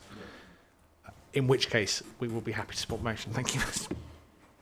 Thank you, Councillor. I've just been told off by the former mayor, so because I missed him, and he's right in front of me. I've got to get the eyes done, really, haven't I? Councillor Ben J. Martin, please. And I hate to start by contradicting my colleague, but I cannot support the motion. And it's very, very simple. It penalises the under 35s. If you are under 35, your standard allowance for housing benefit is for a room in a shared accommodation. That is our fastest growing area of homelessness in this borough. So I can't support it on that ground. I understand the need to licence and restrict HMOs in areas and stop them being a big influx in one particular part of the borough or one ward. But actually we've got the Renters' Rights Bill coming, which improves standards in HMOs, which makes unlicensed HMOs the overall landlord has more enhanced responsibility. So there are elements coming in. I think we also have to bear in mind that we don't know what the implications of this are. We're currently sitting in a situation where we're getting planning committee meetings cancelled almost monthly, yet we know there's a huge backlog of planning applications that aren't being dealt with. Have we got the capacity to write another policy? Have we got the capacity to assess all these HMO applications? I don't think we do. Have we got the capacity to do the checks in the private sector housing team? I don't think we do. We don't know that from this motion. By all means, take it to committee for consideration with all those thoughts there, but not with a view to immediately putting this in place. Do it with a view that actually we want the research behind it first to give us an idea of what the officer recommendation would be, not going in with, this is what we want you to tell us, now tell us how we do it. Thank you, members. Thank you, Councillor Martin. Councillor Mishra, you've reserved your right. Would you like to speak now, please? Well, thank you very much, Madam Mayor. Sorry for the wait. It's all right. Well, this motion supports local decision making, which is absolutely vital. Because as the housing shortage gets worse, exploitative developers will just continue to create more and more HMOs, which typically are actually converted homes from which could be used for families. So this motion stops the penalisation of local families who want a place to live. In addition, it gives the council the power to reject any HMOs which are deemed unfit or are not wanted by local communities, because HMOs do typically bring quite negative effects to areas with regards to parking, with regards to noise. This isn't all of them, but there are. This gives the council the power to determine whether or not they might. And quality of life is incredibly important as well, and the exploitation of people needing HMOs in regard to them, the quality of where they're living, it not being too great. It shouldn't be allowed in 2025 Britain. And I do believe we need immediate action to be taken on this motion if it is passed. And I do thank all the councillors who have supported this in their statements. Thank you. Thank you, Councillor. Councillor Whiting, as the proposer of the motion, do you wish to sum up the debate? I would make a quick summing up, if I may. And thank you, Madam Mayor, and thanks to everybody for what I think has been a really good debate. There's a couple of points were made, and I think Councillor Nundy's right. We do have to make sure there are protections in for the type of homes that he described, those refugees, which are so refuges, which are so important. I think they are already covered, but that will certainly come out in the officer's advice as the time comes. But we need to ensure that happens. Councillor Perkins, you talk about the risk of compensation because it's borough-wide, I think is what you said. The fact that we make a borough-wide Article 4 doesn't increase the risk of compensation. It's purely the timing issue. But I can find very few examples of where developers have taken the time, the trouble, and gone to the expense to actually sue the council because they've not been allowed to do what they want to do. And I think Councillor Worcester makes a good point. She does, and she underlines, if I heard her correctly, that the need for good HMOs, and I think what this motion does is try to ensure through our SPDs and our own policies that we do have good HMOs. And Councillor Ben Martin talks. He recognised that over-concentration is an issue. If I heard him correctly, we have no power to control that as it stands. Only by having an SPD, only by putting in an Article 4 direction, can we have control. And the new Bill of Rights, tenants' rights, letters, whatever it's called, the rental bill coming through, won't include anything about giving councils the power to control the concentration of HMOs. This is the only way we have. So just to repeat, this policy is not about banning HMOs. It's about empowering the council to set its own policy. It's empowering the planning committee to refuse, if necessary, or include planning permissions, and empowering the communities by ensuring they're consulted on all new HMO applications. And I beg to move. Thank you, Madam Mayor. Thank you, Councillor Whiting. I now ask members in attendance to state their vote by show of hands. All those in favour, please raise your hand clearly.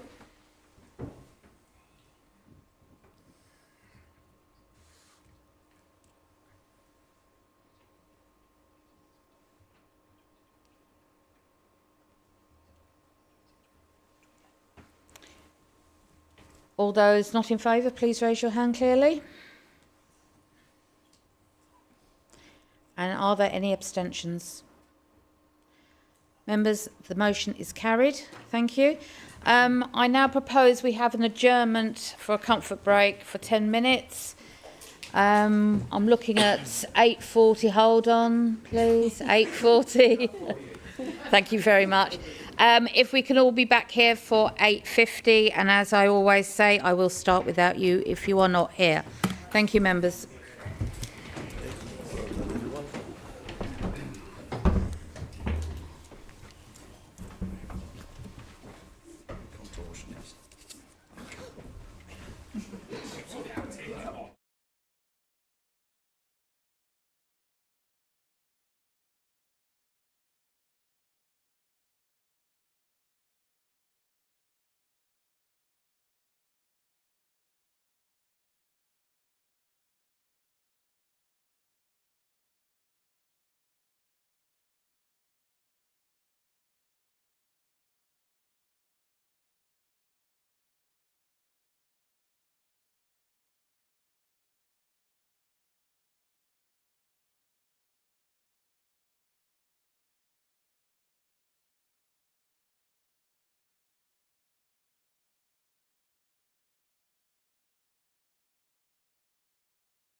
You didn't really want to hear me anyway, did you? Right, let's try again.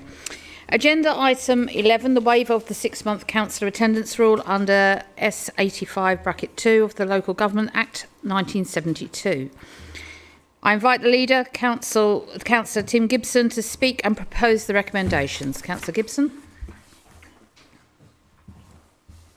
Thank you, Madam Mayor. I think the context of this is quite clear. It's the waiver of 6 months council attendance under Section 85(1) of the Local Government Act. There are 2 recommendations there, which I'm sure you've all read for yourselves and don't need me to repeat them. The report asks to determine whether to approve the health grounds as a reason under Section 85 of the Local Government Act, not requiring a council to attend a meeting of the council within 6 months of their last attendance. Should this reason or another reason not be approved, in any event this council were unable to attend a meeting for 6 consecutive months from the date of its last attendance, they would cease to be members of the authority 6 months from the date of their last attendance. Thank you, Madam Mayor.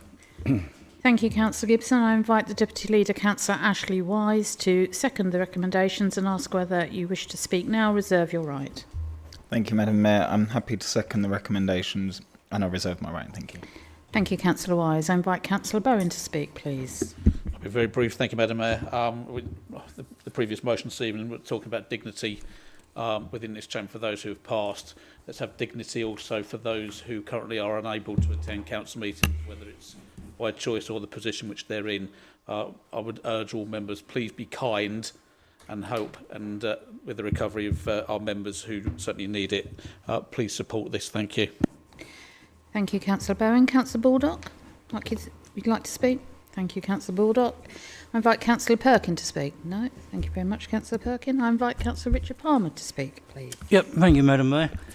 I am a bit confused because when we done one previously, we had to go on to blue papers to be able to discuss it. It seems to be a bit of an anomaly. So I'm a bit confused. And also, I understand what Councillor Bowen's saying. However, how long does 6 months go on? 6 months and 6 months and 6 months. There's a waiver of 6 months. I'm just concerned, is it, you know, we had a councillor before Christmas with a heart condition. We went into blue paper and everyone voted that he couldn't be here. It was purely... Point of order, Madam Mayor. I don't think that's quite what's actually happened at that meeting. Thank you. Well, I think it was. Well... Councillors, let's not go into a slinging match here. Thank you, Councillor Bowen, for your point. Councillor Palmer. It clearly was, because we went into a blue paper, we discussed the medical reason. Right, so I'll stop you right there a moment, Councillor Palmer, if I may, and ask the monitoring officer to give us a bit of clarification there, please. I'm assuming you're seeking clarification on the issue of why we're doing it slightly differently this evening. Yes, so please. Obviously, there was some criticism on the previous occasion about the notion of the fact that the entire report should be dealt with on blue papers and that some of these matters are in the public interest. And so officers have heard that and they've brought forward this paper in such a way that it can be done in public. And then there was information, which was sensitive medical information, which was in the blue paper. Hence, it was in a blue paper, which has just been referred to this evening in open public session. Which obviously officers, when they wrote the report this time, didn't do, so that the report could be in the public in order to respond to the criticism of the previous one being done in private. Okay, so... sorry, Councillor Palmer. Just to provide clarification, because I can see lots of members are suggesting at the last one that happened, there wasn't a debate about it as it was proposed but not seconded. It was proposed but not seconded, so we didn't get to a debate process. Councillor Palmer. No, you're quite right. You're quite right. It wasn't proposed. However, this has... I'm just worried, how long do you go on for? Because it is in the public interest that ward members or wards are represented by a councillor. We talk about the public need their representation, particularly with the local government reform, and I just feel that sometimes we keep going for 6 months and 6 months and 6 months. If it was an employment situation, you'd be looking at capability. And I really feel that we may need to reflect on how we deal with things. And it's obviously up for members. But I do feel that in certain situations, what I would request is that each item is voted on separately, particularly as it relates to an individual. Thank you.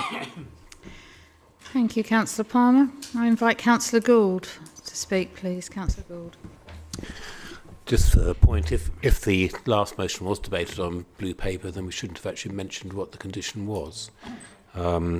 I have no problems in supporting this thing, and I think if we are, especially when we were referring earlier about the need for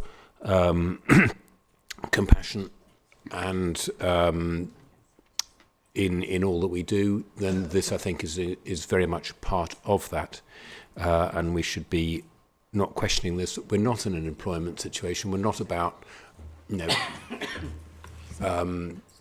we have got the liberty to actually conduct ourselves in perhaps a more humane manner, and I would very much propose that we do so.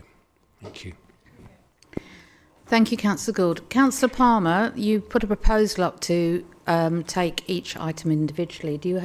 Is that a proposal? And if it is, have you got a seconder? Well, I'll make it, sorry, Madam Mayor. Yep, I'll make it as a proposal that we vote on each item separately. And if anyone wants to second it, that's down. Thank you, Councillor Mishra. You want to second that proposal? Yes.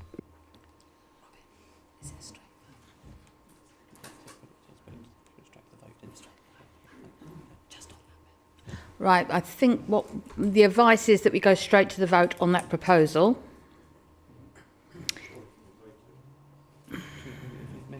Unless members want to debate it. Aren't happy to go straight to the vote because they want to make it, then you can have a debate about it. I've got lots of hands going up now. So, members... On a point of order, Madam Mayor. Councillor Whiting. Making a point of, I would have thought this is a matter for the Mayor's discretion as to how you take a recommendation, but I'll leave it at that. Yeah. Ultimately, you said you'd like to go straight to the vote.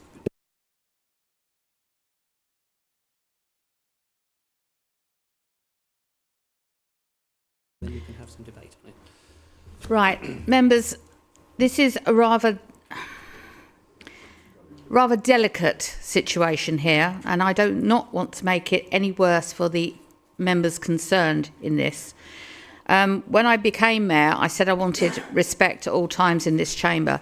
Therefore, I am not going to have any debate on this. You can go straight to the vote on the proposal that it is that we vote on, that you go on each individual, which is what Councillor Palmer has proposed and Councillor Mishrook has seconded.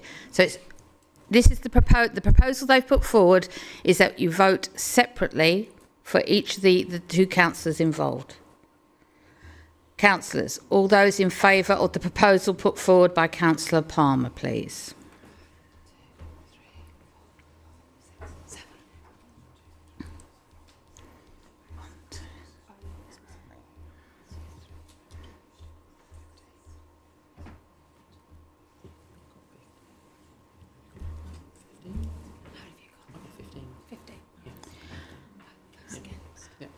Councillors, those against, please.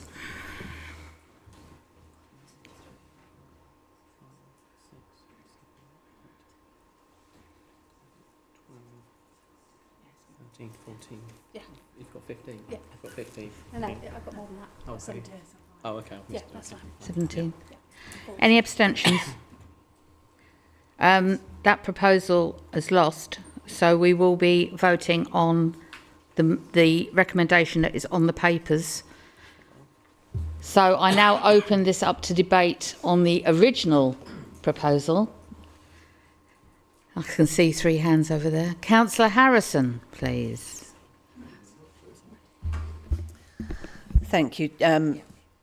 To clarify, because people obviously haven't read the Constitution, waiving the requirement waives it forever and a day or as long as it takes.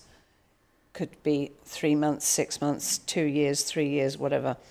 The reason I stuck my hand up was because I don't think I'm having a problem with my eyes, but on page 11, under privacy and data protection, it says, in this case, the 3 councillors have explicitly consented to council being made aware on a confidential basis, etc. Now, I've only seen 2 in this report, so I'm thinking, what have I missed out? And as an aside, I didn't think I had a problem with my hearing, but I am having real trouble with some of the members speaking in this chamber. And I've always said, I may not agree with you, but I'm entitled to hear what you have to say. I'm not going to pick people out. Councillor Gould was one of them. I couldn't hear hardly anything you said, Alistair, and you usually got, you know, some really good points to make, but I couldn't hear them. So if it isn't my hearing, perhaps we could whack up the, you know, the sound. Thanks. Thank you, Councillor Harrison. I have an apology from the Chief Exec who said that is a typo. It is 2, not 3. Sorry, Councillor Bowen, did you want to speak on this one? I was going to speak if we were going to debate the amendment, but we're not, so no. No, okay. Councillor Perkin, and then I'll be going to the back seats. Thank you. I just wanted to pick up on something that Councillor Palmer said about lack of representation for people who are too poorly to be in the chamber. I don't think that's necessarily the case. I think that, you know, when we look at, we had to waive a 6-month for Councillor Henderson. Councillor Henderson was answering phone calls, he was doing his casework, he was having his agendas in the hospital whilst he was working. So just because you're not physically able to attend a meeting doesn't mean that there is automatically a democratic deficit within your ward. And I think it's really important that we recognise that actually the people that have been poorly within this council chamber have often been people who have taken that work really seriously and still done that despite the fact that they've been poorly. So I think it's really important that we don't, just because we're looking to waive an attendance at council, that we don't tar everybody with the brush of them not being a representative of their community, because that's not always the case. Thank you. Thank you, Councillor Perkin. Councillor Braun, please. Thank you, Madam Mayor. I was just going to mention the same as Councillor Harrison, that it is not a 6-month waiver.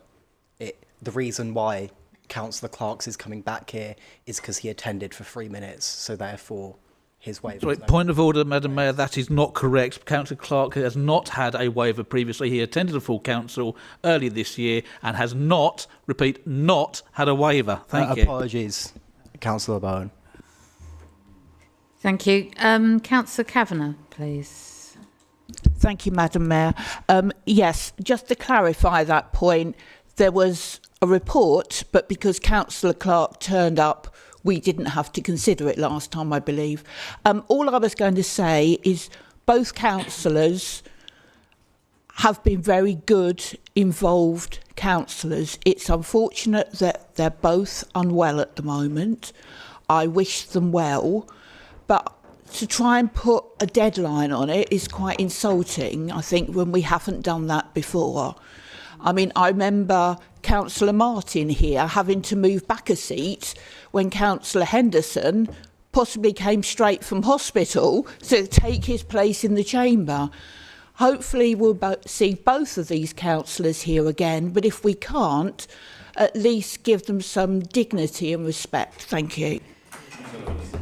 Thank you, Councillor Kavanagh. Are there any other members that wish to speak on this debate? Okay, thank you. Councillor Wise, you reserved your right. I invite you to speak now, please. Thank you very much, Madam Mayor. I just want to revisit that point about the capability at hand of these members and whether their residents are getting the representation that they ought to be expecting. Because by discussing that on this agenda item, I don't think it's the most appropriate thing to do. And what we're suggesting is that we would apply some sort of policing to what they do and how they conduct themselves as members that none of us here would be having applied to us. And that is for their residents to determine. They have their say at elections, but also all of us offer something to our residents in different ways.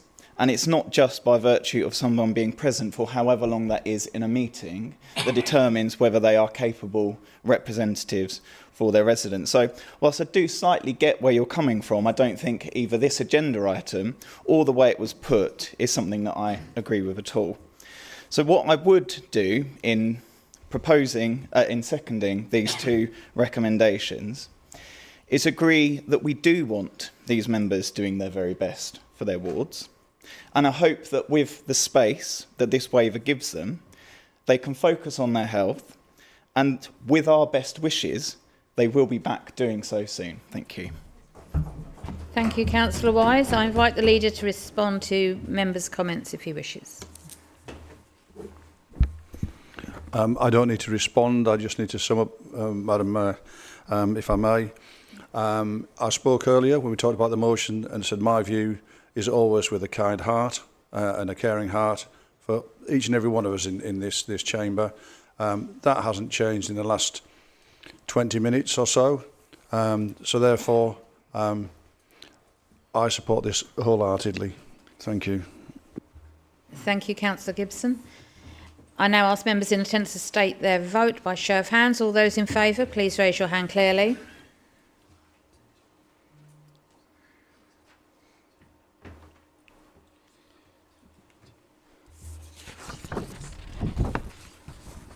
Just check.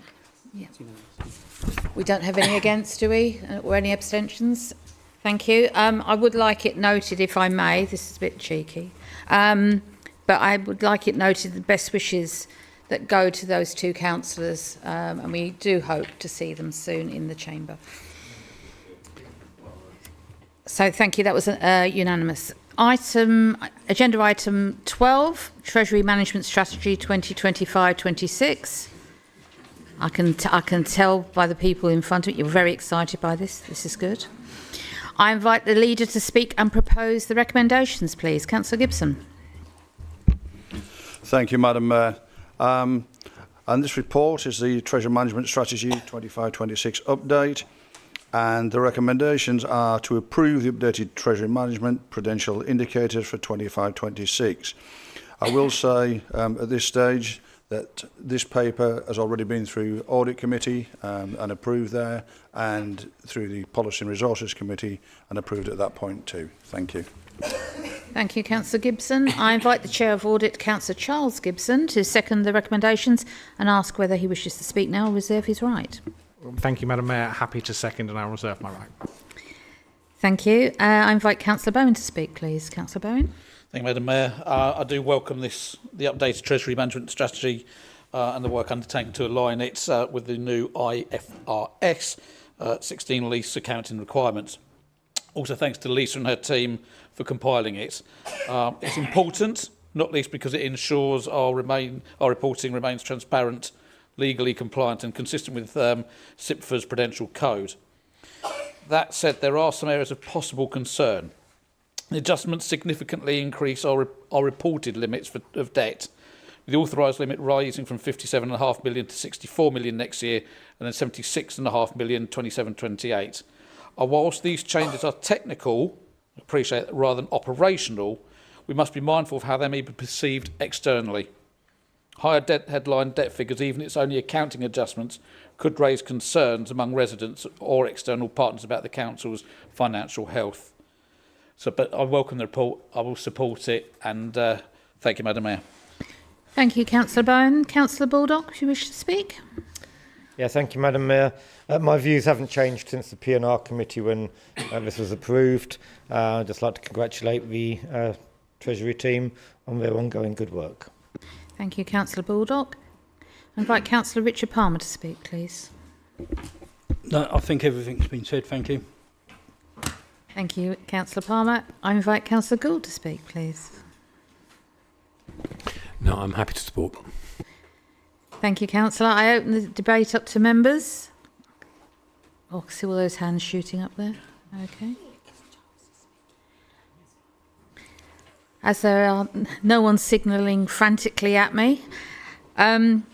Councillor Charles Gibson, you reserved your right to speak. If you'd like to speak now, please. Thank you, Madam Mayor. Delighted to second that we move this to the vote immediately with the support of the Chamber, and second wholeheartedly all the thanks to the Treasury team who have done sterling work bringing us in line and getting this through the many stages of discussion we've had on it already. Thank you. Thank you, Councillor Gibson. I invite Councillor Tim Gibson to sum up if he wishes, please. Thank you, Madam Mayor, and thank you, Councillor Gibson, for allowing Councillor Gibson to have the last word on this one.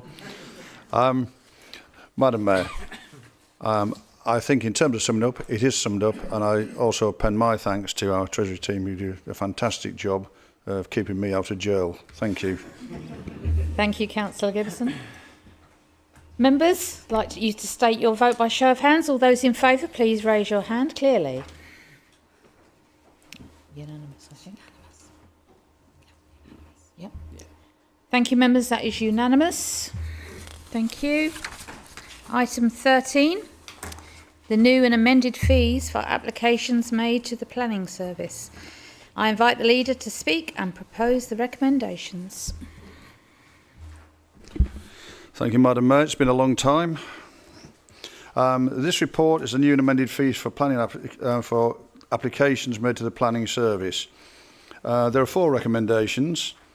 The first, that members agree the introduction of charges for amendments to undetermined applications in accordance with the fee schedule set out in paragraph 2.5 of this report.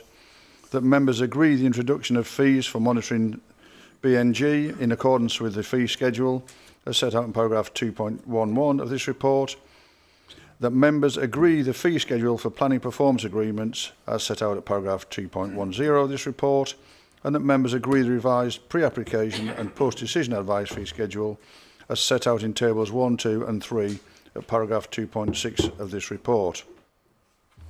So the report, in setting out its recommendations, bears cognizance to the Task and Finishing Group, who met twice to discuss the proposals.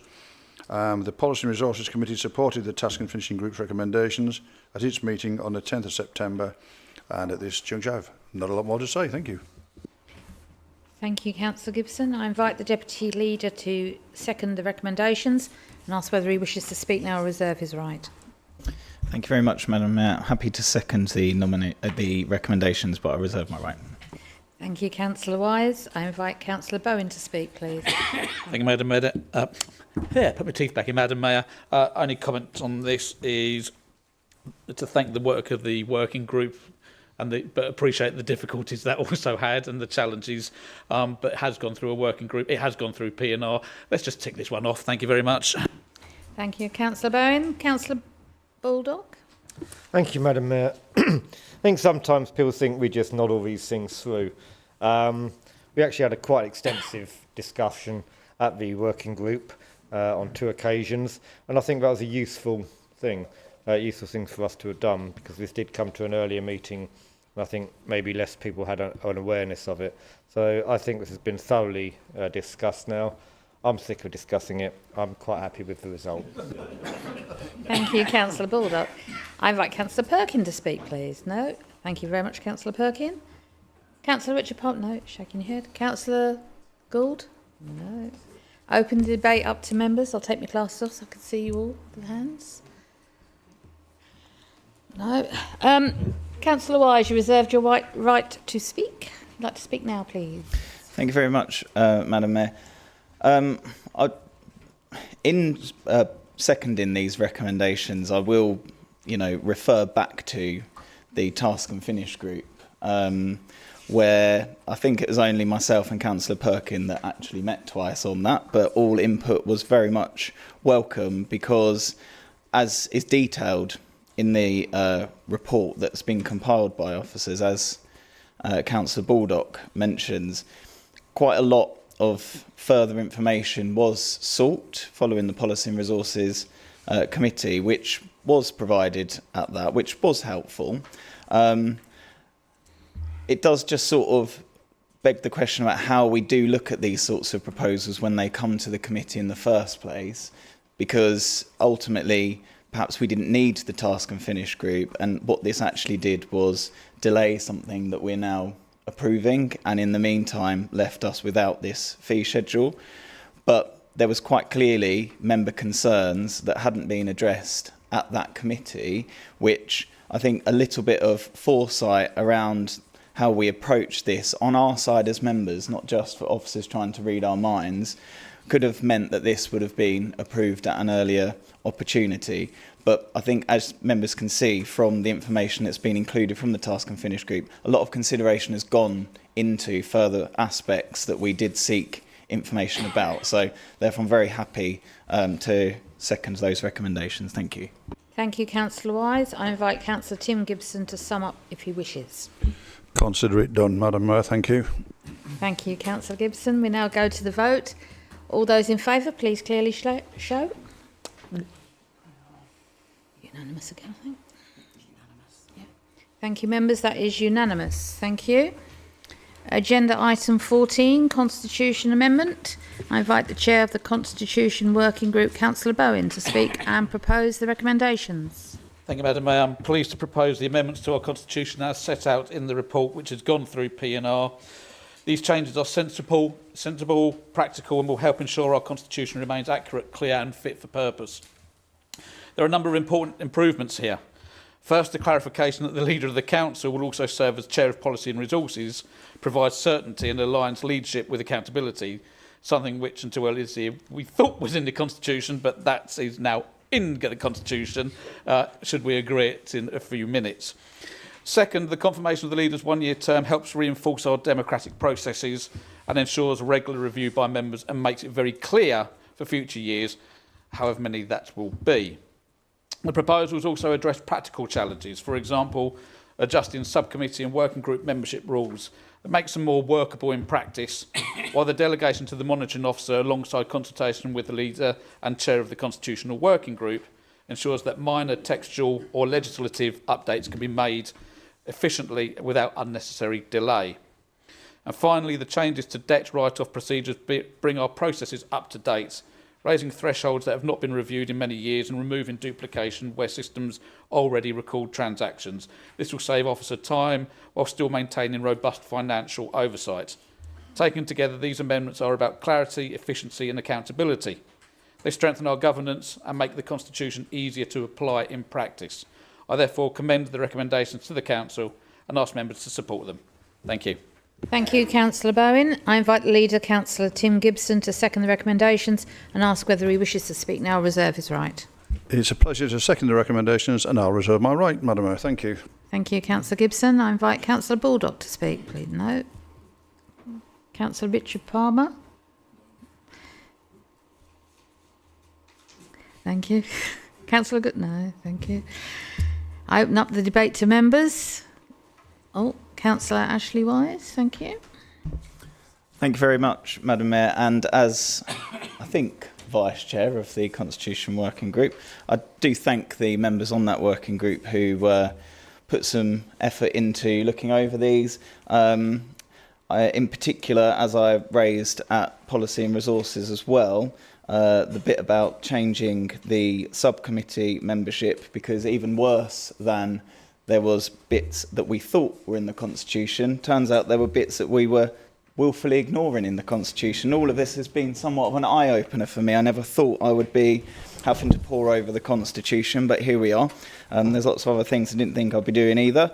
But I don't agree with a one-year term for Leader, so therefore I will not be voting for them. Thank you, Councillor Wise. Councillor Harrison, please. Thank you, Madam Mayor. And this is sort of apropos nothing, but it is Constitution. And I think it doesn't even allude to it. It's completely silent. This council appoints people to committees. Committees appoint people to subcommittees and working groups et al. When you are appointed to a committee by this council, you are not sitting on said committee on behalf of your ward, whether it be planning or housing, health and communities. You are sitting on committees on behalf of the council, on behalf of Swale. I think that needs to be more explicit. Thank you. Anyone from this side? No? Councillor Braun. Thank you, Madam Mayor. I just wanted to echo Councillor Wise's words about the leadership limit on the basis that is there a single other council in this country that has a one-term limit for leadership? If anyone knows the answer to that, please let me know. If anyone wants to frantically Google that, please go ahead. Any other members wish to speak on this? Okay. Councillor Gibson, you reserved your right. You wish to speak? Oh, no. Councillor Clark. Yeah, thank you, Madam Mayor. I've probably spoken more this evening than I would have if I was been in the chamber. Yeah, I have to echo the sentiments of Councillor Wise and other councillors who've spoken against that. Putting the 1 year term on the leader of the council doesn't seem sensible to me, especially when there are many serious negotiations that the leader has to take part in. And I think if we'd have gone down the route of changing the leader every single year, certainly over the last year or so, I don't think we'd be in such a strong position as we are with our current leader, making ministrations on our behalf, both at Westminster and at County Hall, with the, can't think of my words now, the formation of the new unitaries. Thank you. Thank you. Councillor Kavanagh. Thank you, Madam Mayor. I'm afraid I will be echoing a bit of what Councillor Clark has said. At this time, when we've got LGR, what we need is continuity in our leader, surely, not chopping and changing like the wind. Thank you. Councillor Baldock. Thank you. I'd just like to remind people that if you read your agendas in advance, you can propose motions of amendment rather than raise things during a meeting which aren't subject of a motion of amendment. Perhaps if we were to follow that more closely in future, we might be able to have more efficient debates. Councillor. Thank you, Councillor Baldock. Councillor James Hunt, please. Thank you, Madam Mayor. Just on this year thing, I can see that there is some concern, and if anyone wants me to propose 6 months, I can quite do that if you want. But being serious, this isn't coming forward to get rid of the leader every year. This gives democracy and gives a chance to vote whether you want the leader to continue, not just saying, no, you're not having a leader and we're going to swap round every year. If the leader does a good job, whoever that leader is, then hopefully they will continue. If they're doing a rubbish job, there's a chance to kick you out to him. But that is what it is. It's a chance for everyone to have a say. We are in a committee system, and I think it's right that we do have a say each year if the leader's doing a good job or not. Thank you. Thank you. Councillor Ben J. Martin, who I didn't miss out this time. Thank you, Madam Mayor. I think just to clarify, it doesn't say it's a term limit. It says that it is a 1 year term, essentially the same as every other chair of every other committee on this council. The chair of policy and resources is the main job. I don't expect the leader to be changed year in, year out. For the life of me, I can't see the leader being changed before we disappear at the moment as an authority. So I don't think there's much to worry about in that regard. It is purely a case of normalising what we've been doing the last 3-4 years. That's what pretty much everything in this has been about, normalising what we've already been doing. That was the debate that was had at PNR. That was the debate that went through at PNR. It is not a vendetta against any individual. It is not a vendetta against the leader. It is not a mark of disrespect to the leader, who I'm sure is fully aware of how highly he is regarded by most in this chamber, and certainly by myself. It is a wording and a clarification. It is not something to vote down and throw out the baby with the bathwater. Thank you, Councillor Charles Gibson. Thank you, Madam Mayor. I actually had more time for frantic Googling than was strictly required. But just to be clear, the Localism Act 2011 edition of Section 9 gives us this right to set the term as we choose, and our colleagues in Herefordshire have made the same choice we are proposing to make tonight. So there are at least one other council making it. And to second Councillor Martin's point, I, as you might expect, have every faith that Councillors Gibsons know how to win elections, and look forward to that coming. Thank you, Councillor Gibson. Councillor Whiting. Yes, thank you. I wasn't going to speak, but it does seem to me to make enormous sense that the leader of the council is voted for each year. It's unlikely, I can't see, like others, that there's going to be a change in the political makeup of this council to the extent in the next sort of 24 months that we would want to be or feel the need to change our leader. I think he's doing a very good job, and he's stuck with it, I'm afraid, for the next couple of years. But I do think it's right that we vote every year, as we do with committee chairs, that we should vote every year to reiterate that support for the leader. So I really can't see there's much to vote against here. Thank you, Councillor Whiting. Councillor Braun, I know... Thank you, Mike.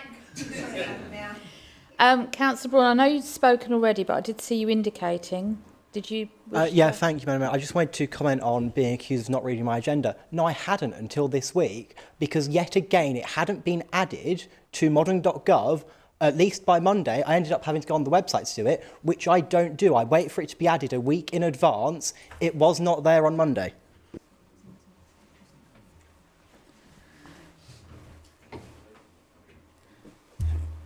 Councillor Gibson. I know it's a long time ago you reserved your right. Do you wish to speak? Thank you. It's just Councillor Gibson this time, is it? It is Councillor Gibson. Madam Mayor, yes, thank you for allowing me to come back. As a seconder, I understand from my namesake over there, Hereford. Well, believe me, I'm not a bull. I'm not going to be belligerent, which Hereford are famous for. I'm quite happy with things where they are. But what I will say is, and I'm pretty sure he'll either give me a nod or a kick up the seat of the pants if I'm wrong, but the sentiments in which Councillor Wise put his assertions forward are perhaps been misinterpreted by some. I take it that no, that was the case. Thank you. Thank you, Madam Mayor. Thank you, Councillor Gibson. Councillor Bowen, do you wish to sum up? Yes, please, Madam Mayor. Thank you very much, and thank you to all the members for that. Just a couple of points on the, as been said, on the 1 year. All the other committees are 1 year. The Constitution, if we agree this, will say the chairman of P&R will be 1 year because it's elected. So how can you have a chair of P&R for 1 year, but you elect the leader of the council who must be chair of P&R for more than 1 year? Doesn't make sense. And if you have the confidence in the leader and they're doing a good job, you've got nothing to worry about. So actually, as has been said, the democratic will of this council actually makes it 1 year, makes absolute sense. Totally agree with Councillor Harrison. When we are in this chamber on these issues, we are not here as Tenement Linstead or the Meads or anywhere else. We are here as Swale Borough Council. I don't think that needs putting in the Constitution because that needs to be going in here for each of us to actually think about. And if we don't get it, it's quite straightforward, challenging as it is at times to not go parochial. I thank Councillor Gibson for becoming the new monitoring officer as well and Googling that. Great stuff. Well done. And Councillor Wise, thank you as well. And I agree that this is one of those really potentially boring subjects, but actually when you come to the meeting think, I've learnt something there and it was a lot more interesting than I thought it was going to be. So if anyone wants to come and join us and watch, more than welcome. Thank you, Madam Mayor. Thank you for the kind invitation, Councillor Bowen. Members, we now go to the vote. If you'd like to, all those in favour, please raise your hand clearly.